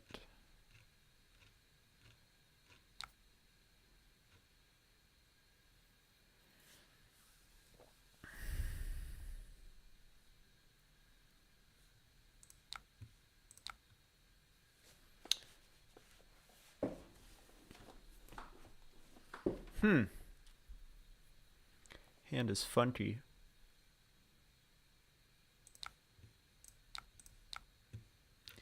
We live at 1 here. They have to commit another card.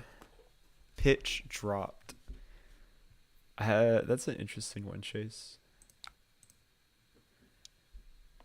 There's the Weather Vane. God, this hand is like cracked in half if it's 4 turns earlier in the game.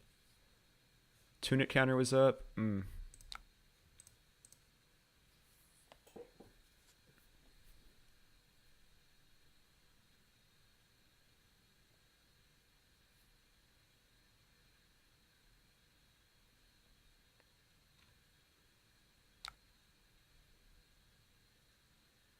All right. 1, 2, 3, 4, 5, 6. 9 we can present. Opponent is activating Foundry Heart, which will put them to 3 resources. They're clearly doing that for a reason. They pitched a yellow, so they probably have a red or a yellow in hand. Otherwise, they would have pitched that blue. Nearly a decade playing Magic. Always saying tap out mana, banner restricted. Yeah, banner restricted I definitely do. Tap out I definitely do. The mana versus resources gets to me. I'm definitely a resource person. Also, when people say they cast a card versus playing a card, like that's how you really know they're an old Magic player, because GG.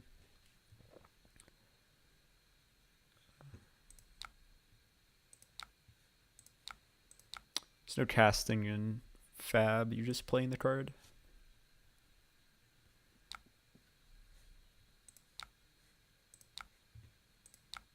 We'll infuse it just for fun.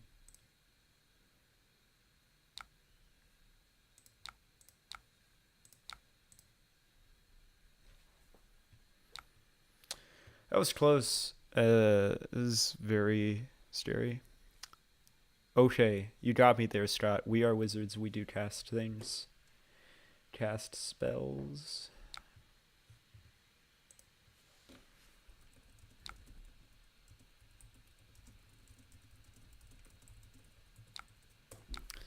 It is kind of funny, though, how we all just agreed that if it's a card that deals arcane damage, it is a spell. It's just like, that's...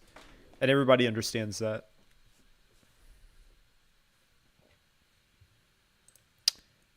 Probably got one more in me tonight before we call it. Okay, this is a different dash. We'll see what happens. I kind of liked what we had last game. Nope. They were not interested in Iyslander. Oh, tell me about it, Strat. Arakni. Okay. I'll give a little bit of an Arakni a go. I was just having this conversation with some friends the other day about talking to my work friends and just saying that a program wasn't working, so I got really tilted, and they were like, "What does tilted mean?" And I was like, "Oh, there's just I have this whole set of lingo that normal people don't understand, and it's kind of funny." Thoughts on CD Dromai? What's CD, Andrew? Crown of Dominion?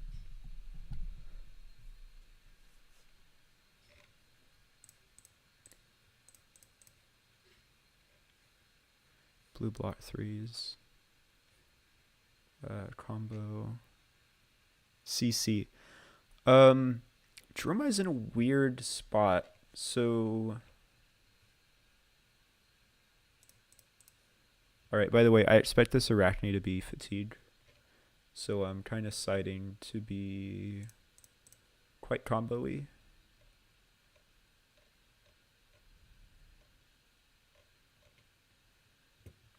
What is our 60th cut? Maybe we just don't. Maybe we can just play 60 because Arakni is probably going to eat some cards. Ooh, there's a turn 0 Weathervane. Dromai's in a weird spot because on paper she's great against Iyslander. She's good against Oldhim if you build right, and that's just the top of the meta. She's fine against Briar. There's a lot of discussion, honestly, about most Dromai matchups, who's favored, but I tend to agree that a good Dromai can outlive a Briar pretty well, and can definitely outlive a Briar pretty well, and can probably beat most Oldhims. The issue is that you can't convince aggro players to not show up to events, even if they have a very poor chance of making top 8, actually, because all of those Icelanders and Oldhims.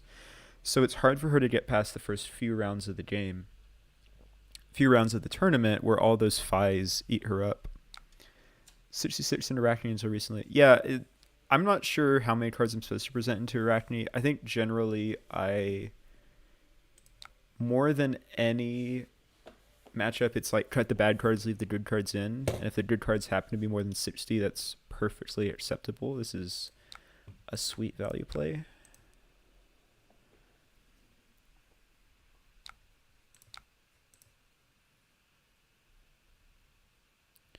We're willing to toss everything in this hand except chill. We have 2 other weather vanes, so like we don't need this one.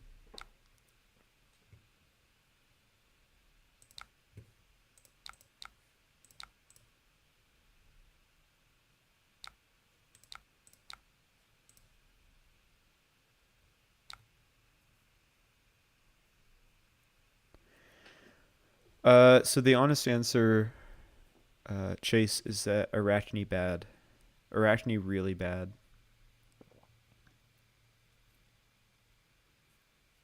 This is pretty simple.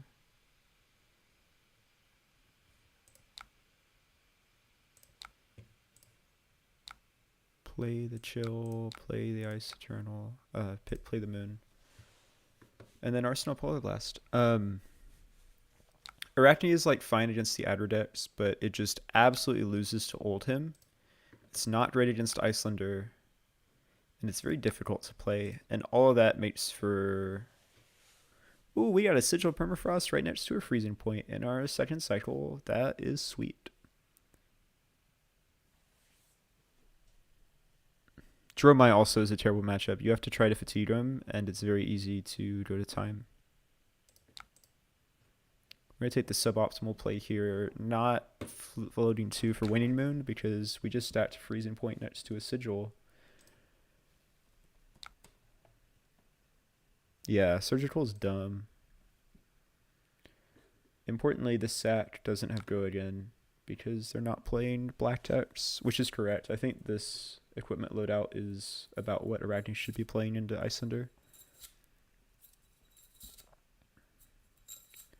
All right.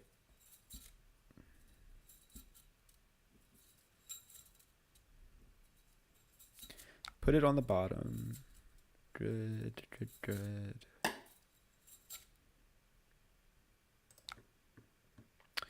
This is gonna hit. That's fine. I wonder if this Arachne is on Warhorn is the real question. If we do, we get blown out when we just plot our chills out and our hexes out. Do I care about this? They're at 0 float. They've pitched an Oasis. That's scary, actually, that their Oasis is going to be in the same hand as our freezing point Permafrost. Gonna have to remember that. Yeah, so they're shredding this. I'm taking 4.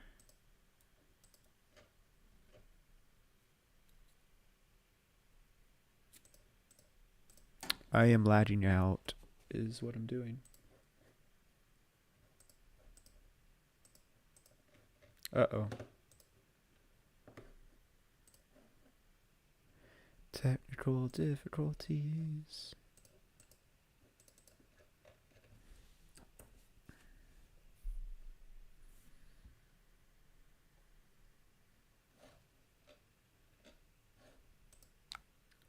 Oh no, disaster.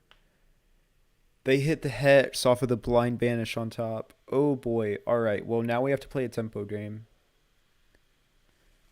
That's actually disastrous. Cool. So we're now playing this Ice Vein Arsenaling Bolt. I was going to pitch the Ice Vein to Waning Moon. Typing into Talishar chat fixes lag spikes. Really, Paul? That is good to know. I'll have to try it.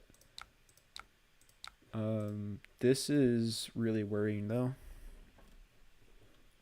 This specifically. Arachne just can't output damage very quickly, so hexing them is a very comfy way to kill.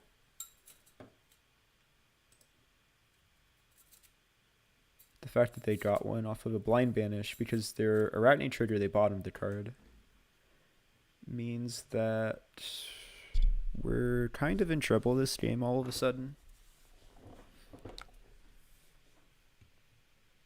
They just discard 2 red shreds. Wow. Alright, there's all 3 red shreds.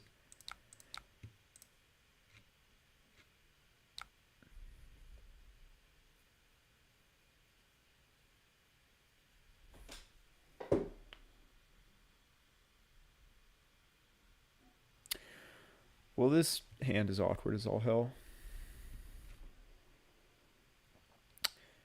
We're gonna Arsenal this Weathervane question mark. Probably should have boarded out Scour now that I think about it.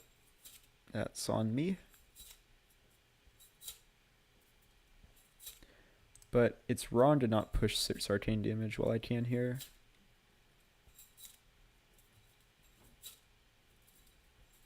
Oh, actually, probably what we should do is,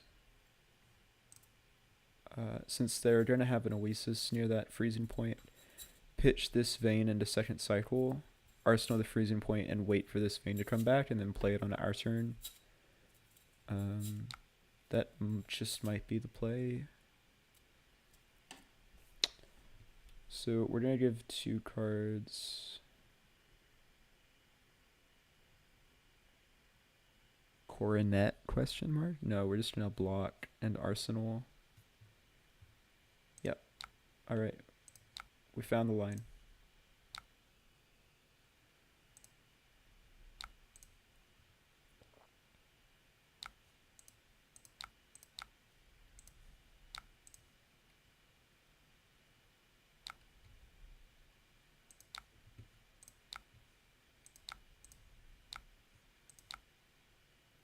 Scour banished, I am okay with that.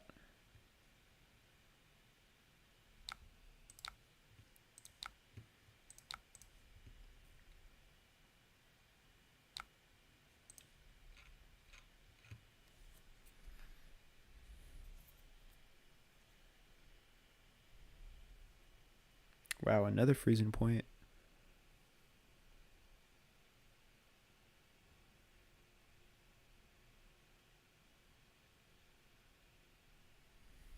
Arakni has too many cards in hand. Oof! All red hand. Well, we're going to capitalize on this. Announce team callings for the Outsiders pre-release. Scott, you are speaking my language. Team Sealed is the best, dude. That would be so sick if the world premiere was Team Sealed callings. Would actually be awesome.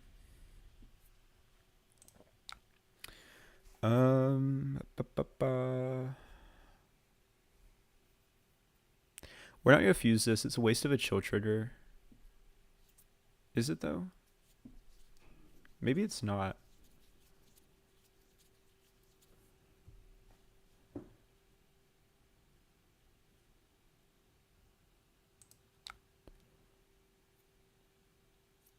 Maybe this is the play.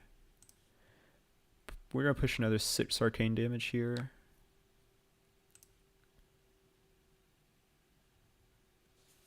At most, they can block 1 of it. Sure, they don't gain any life.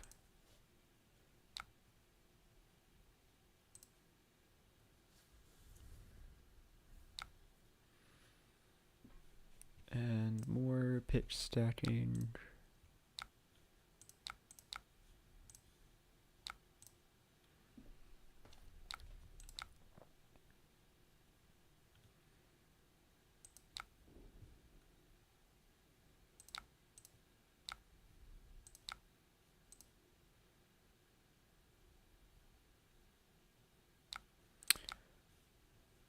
Cool, we are higher life than our opponent. That's a good sign. We're not playing this bite because their tunic is up.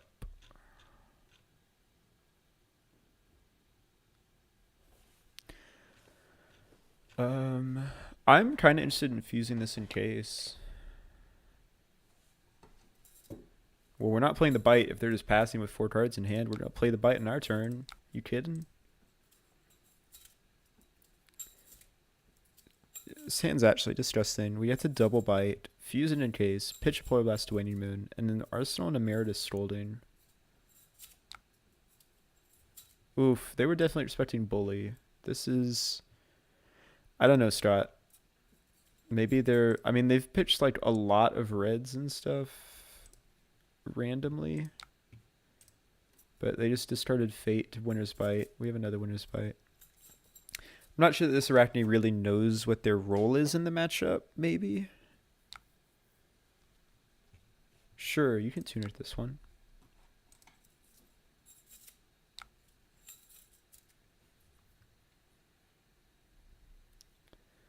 So what, we've seen 2 freezing points. This encase probably isn't hitting, but that's fine. Now, before the chill trigger resolves, we are going to throw Waning Moon at them. Try to maximize our chance that the encase hits. Because if we draw a freezing point, I'm probably going to be tempted to stride it in. Yeah, they're going to give up their whole hand. Scolding will do 7 Arcane on their turn. This is one of Arakni's issues in terms of playing fatigue. They have to be super careful about their resource management. Yep. All right. Well, that's a lot of frozen things. Because it's not like they have 35 blues, right? All right. So what was that pass? They had Fate Foreseen, Shred, Cut to the Chase, and I missed it. A yellow Eradicate. I really feel like you play the Eradicate and buff it with Cut there, right? No freezing point shenanigans. We do get to play another chill, if that is what we so desire. We're obviously going to shove 7 Arcane down their face. And it looks like this.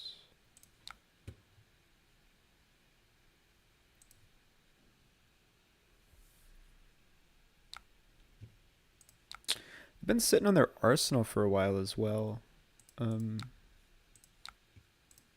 Curious what that is. At the rate that this game is going, we are not seeing our second cycle.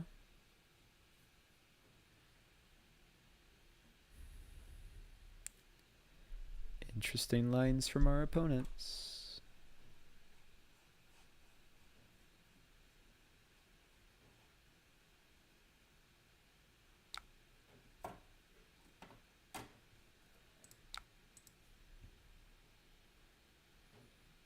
I love pitching 2 reds to AB2.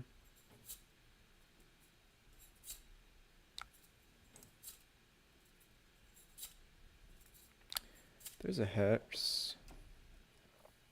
I don't think we need hexes at this point though. So we're just trying to play this chill, play this Ice Vein, arsenal this Bolt. Not really care about blocking anything this turn.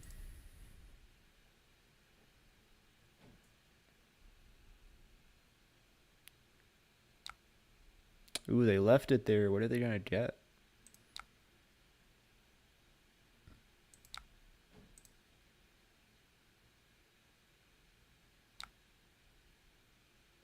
Oh, that was dumb of me. I should have given them the Frostbite.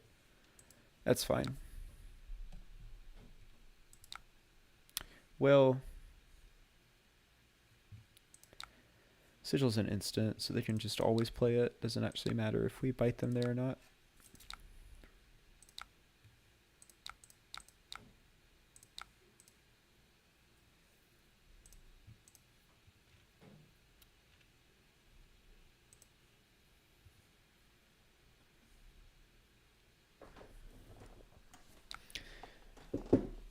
Sorry, I didn't realize how far I had slunk down in my chair.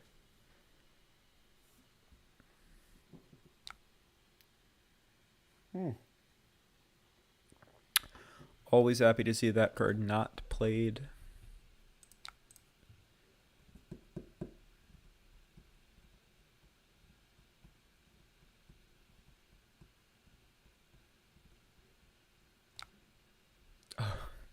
Oh, wait a minute. They used the AB5 from Skullcap. That's pretty funny.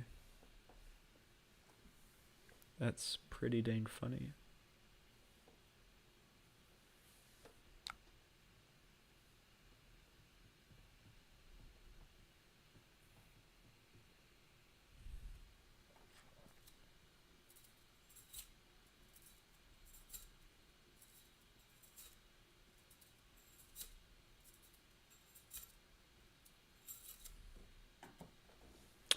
So opponent just passing here. They've shown a predisposition to block every ounce of Arcane we throw at them.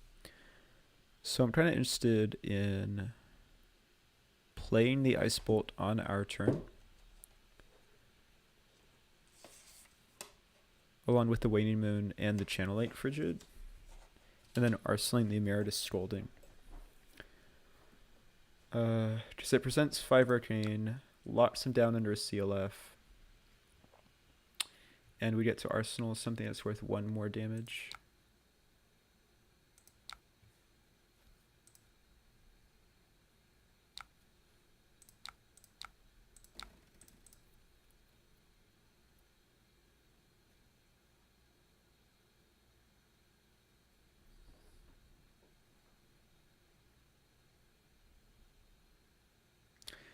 Man, this is... oh my god, there's so many reds. They've got to play more aggressively if you have this many reds in Arakni.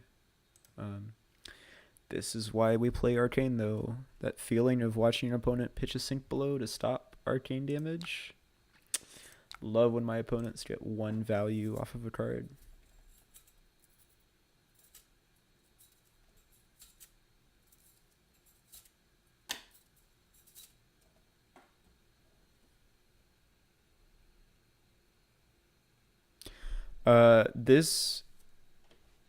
So 1 Hex is banished. We've pitched 1 Hex Strat. This game is not going very long. We might see the very beginning of our second cycle, but not much more than that. And so I'm not really interested in establishing board state if tempo is working this well.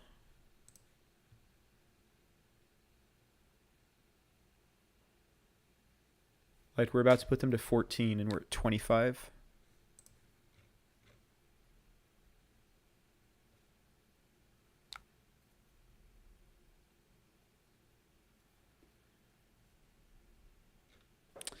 Probably just gonna arsenal the Cold Snap. It's not the Polar Blast. That's the easy answer.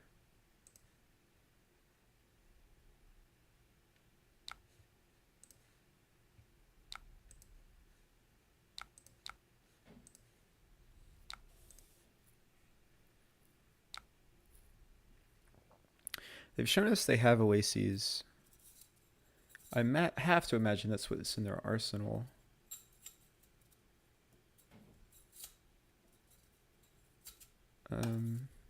Channel dies. We don't really care.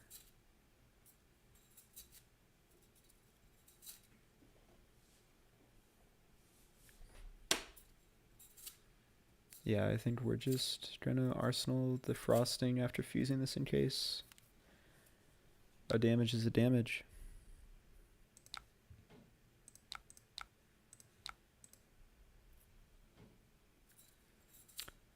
Still waiting on a 3rd freezing point unless they tucked it, which it's possible.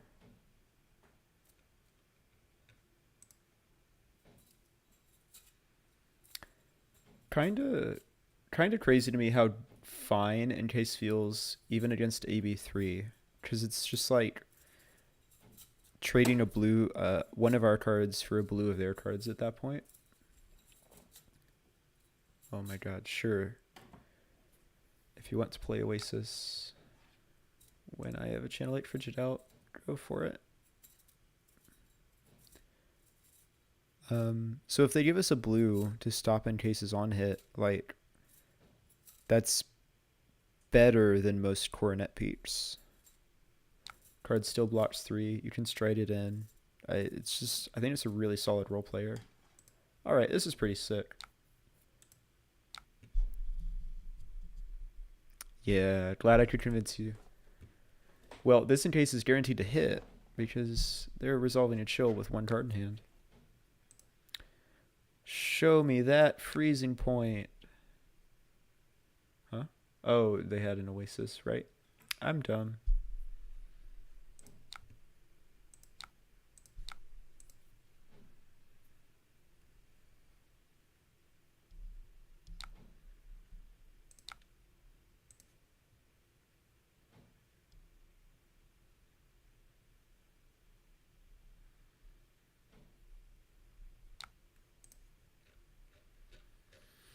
Nice. Uh-oh.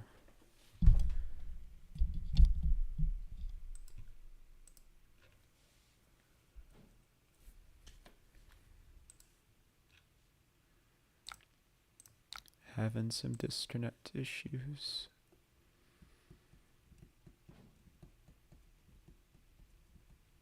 Man, these chills have just been perfectly timed all game.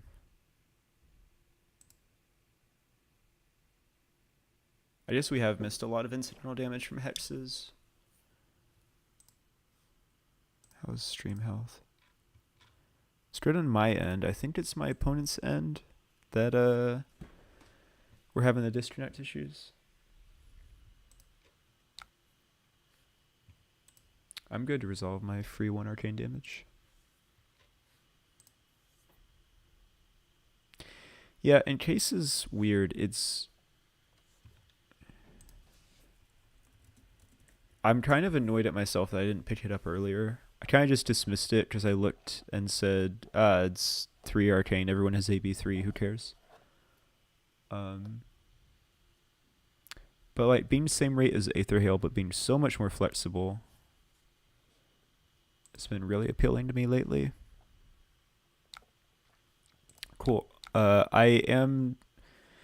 apartment is known for having pretty terrible internet, so I'm glad it's not on my end. Thanks for checking it out on the chat, Strat.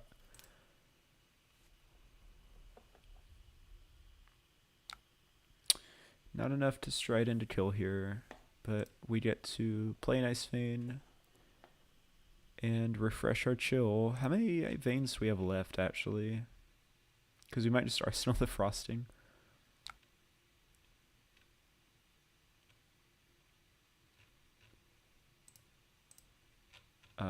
A reasonable number, enough to play the chill out.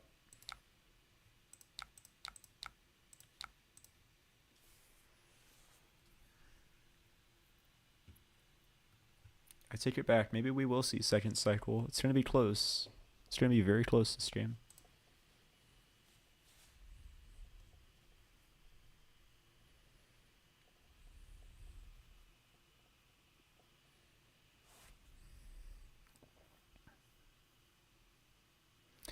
Yeah, rest in peace, Amulet of Ice.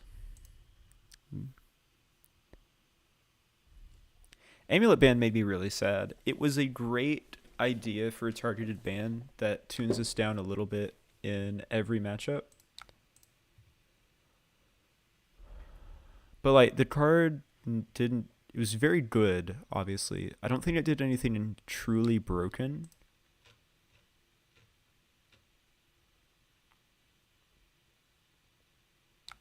Which is what makes me most sad.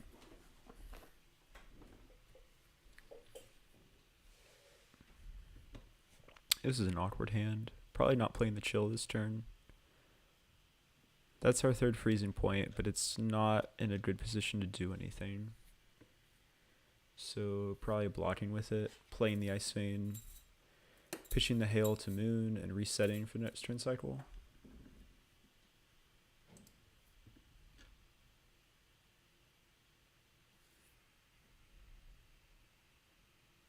Yeah, rest in, like, rip Lepsies, man. Alex, who was in the chat earlier, is our local ranger aficionado, and I was also very sad because Lepsies planning to ult him really got hurt by the Amulet ban. It's a terrible incidental injury.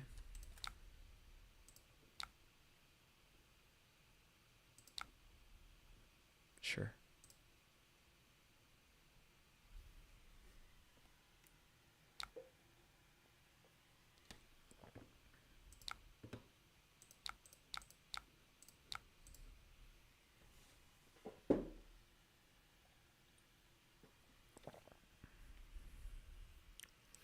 It was Alexi main when we lost Ball Lightning. It keeps happening to her. Ugh, that's really rough. I think officially I was a Dash main back during that meta, but I did have an Ice Lexi deck sleeved up. And the ban of Ball Lightning just really made sure I never played the Lightning version of that deck.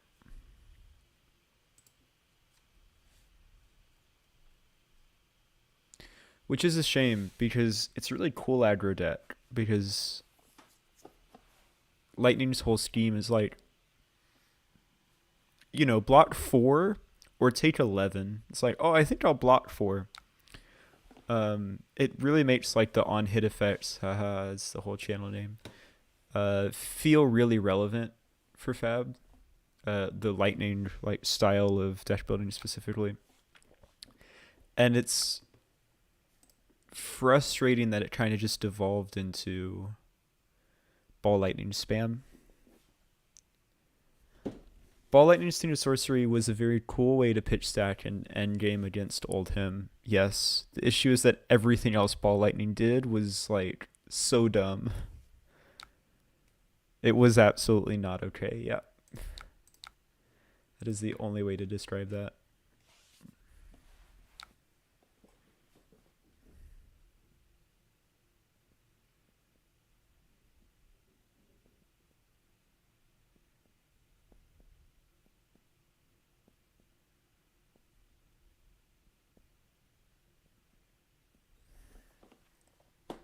Okay, we're at 24 life. How greedy can we be? Yeah, Shot Charmers being underplayed is the real tragedy, because that equipment is extremely well designed. I think I want to be like super greedy here, because we've got a freezing point coming up. Oh, it's a few turns away. This is such a bad crutch. I need to not rely on that. So what I want to do here is just play the chill, pitching Ice Vein and Fighting Spirit.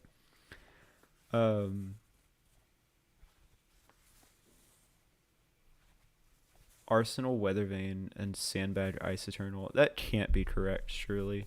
Surely the play is something like play chill off of Ice Vein and Tunic, play Fiendo's Fighting Spirit, pitching Ice Eternal, Arsenal the Weathervane for the freezing points, plural, that we have coming up in a few turns. That's probably what we're supposed to do.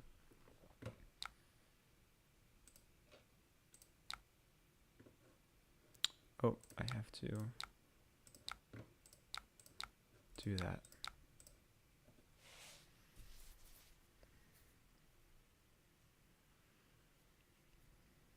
Oh yeah, Shot Charmers and Death Dealer go hand in hand. It feels like that deck is really what the Death Dealer deck is really what Shot Charmers is designed for.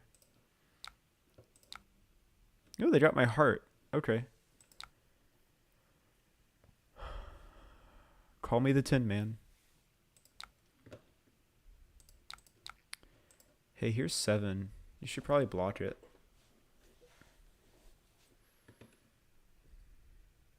I'm just playing sloppy at this point. Like, there's no world where arsenal this is correct, but I think we have so much breathing room against this Arakni that I'm just like kind of having fun at this point. Oh my god! They weren't sitting on an Oasis in Arsenal. They were bricked on a Sink Below because we haven't played any attacks. That is... wow. Fighting Spirit was a mistake. I have said several times on Twitter, if you want to actually reduce Iyslander's meta share, suspend Wounded Bull and Fiendo's Fighting Spirit. Make her play the subpar Arcane game. I'm totally right there with you, Strat. You shouldn't have a 3 for 8 that also... oh, we're about to win. That also blocks 3.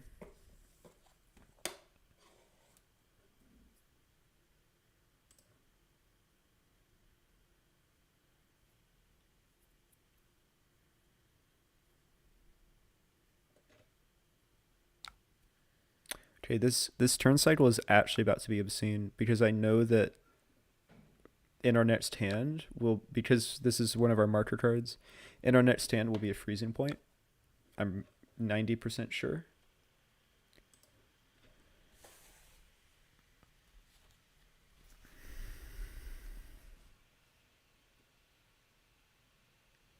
Yeah, there's just such a thing as a card that's too efficient strat, and Fighting Spirit is definitely it. Opponent, don't you dare. Okay. I was afraid they were going to flake out before we get to do the cool thing. All right, we have 6 resources. This costs 1. Ice turn will be for x equals 2.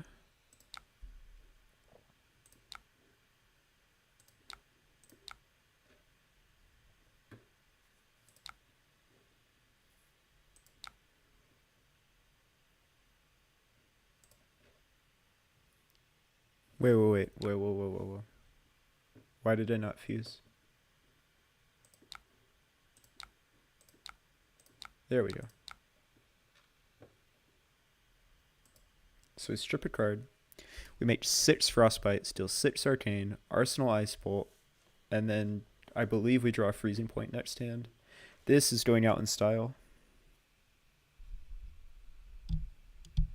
I totally agree, Frozen or Mirage. Like, with Iyslander, I think, honestly, the issue is Bully, not Arcane.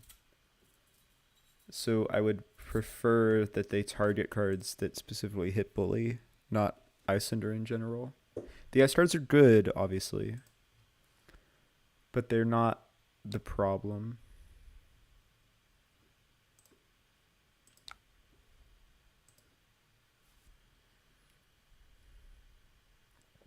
Their tunic isn't up, so they can't break these frostbites. This is just all sick.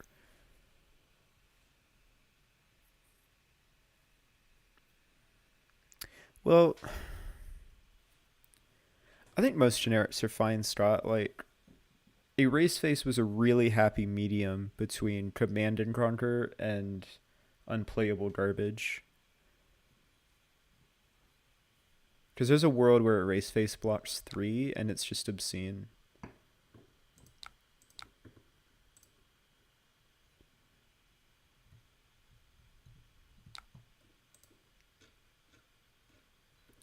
Hot dog.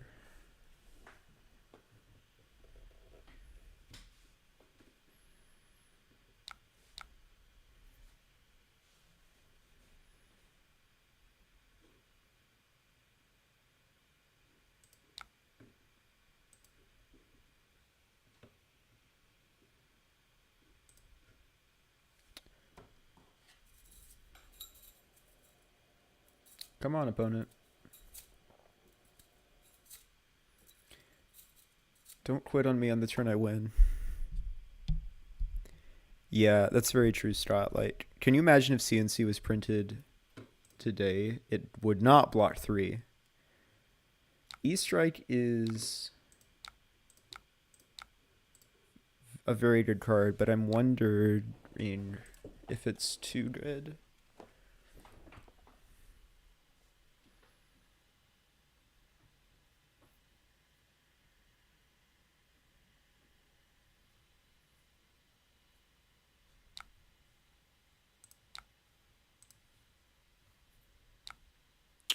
So this bolt deals 3, puts to 11, and then this freezing point is coming in for 12?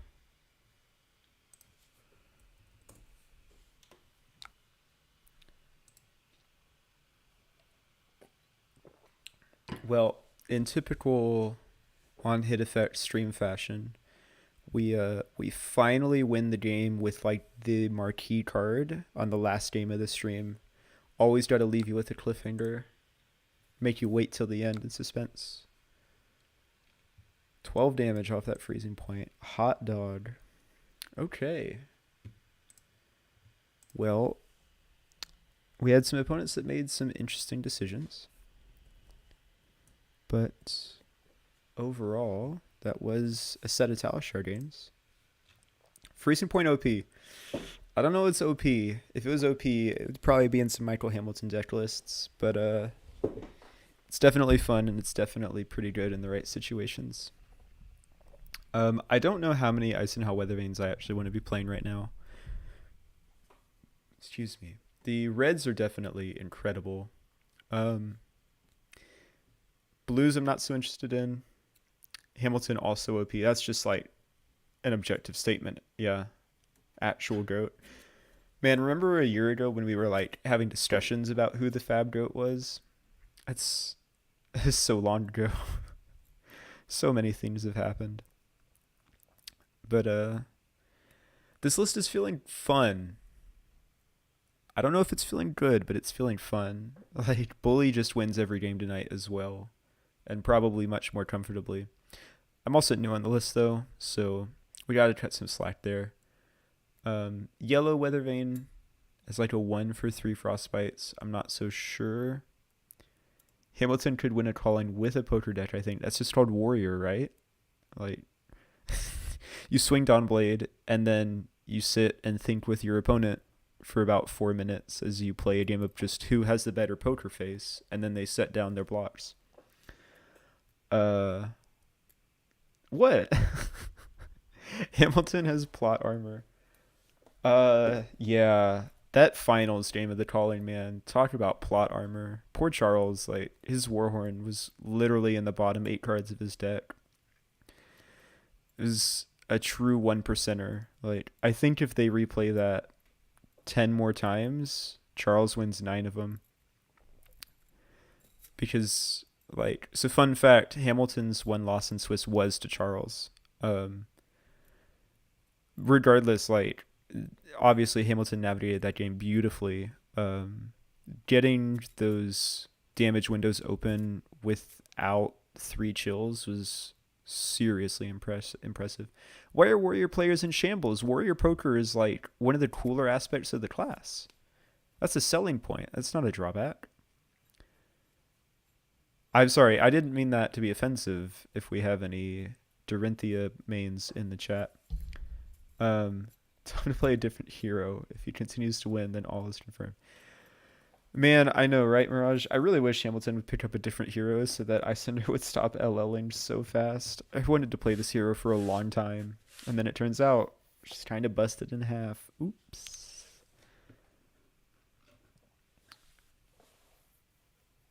Interesting. Huh. It, get some point on Azalea. It's funny that you say that, Mirage. Levi has been whispering in my ear and has just about convinced me to learn how to play Azalea so that we can truly become the same person. Maybe not right now, but maybe when Outsiders releases, who knows what'll happen. Well, I hope you have had fun hanging out. This is my new normal stream time, Tuesday nights around 7 p.m. to 9 p.m. Eastern Standard Time. I do not want Hamilton to get Azalea points before Outsiders. I want Levi Rouch to do it. You're welcome. You're welcome, Ethnic Smoke. It's really hard, actually, just swapping between my 2 Discord accounts, trying to pretend like we're 2 different people. Typing on 2 keyboards is hard. You should try it. But yeah, I'll be streaming every week, 7 p.m. to 9 p.m. Eastern Standard Time. Please come back, hang out some more. If you miss this live, there will always be VODs available.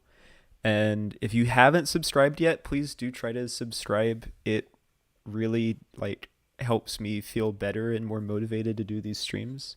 Because at the end of the day, I'm just some random player that's kind of okay. But yeah, hope you enjoyed it. I'll be back next week. I'll probably be playing Hamilton's winning list, just so that we can get some exposure and I can get some reps on Bully. Oh yeah, Scott, don't stay up until 3 a.m. just to watch my scuffed streams. They're not that good. But thank you for hanging out tonight. It was a lot of fun. It was good to talk to you.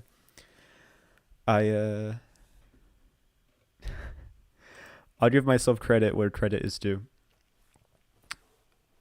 Thanks for hanging out. I will catch you all later.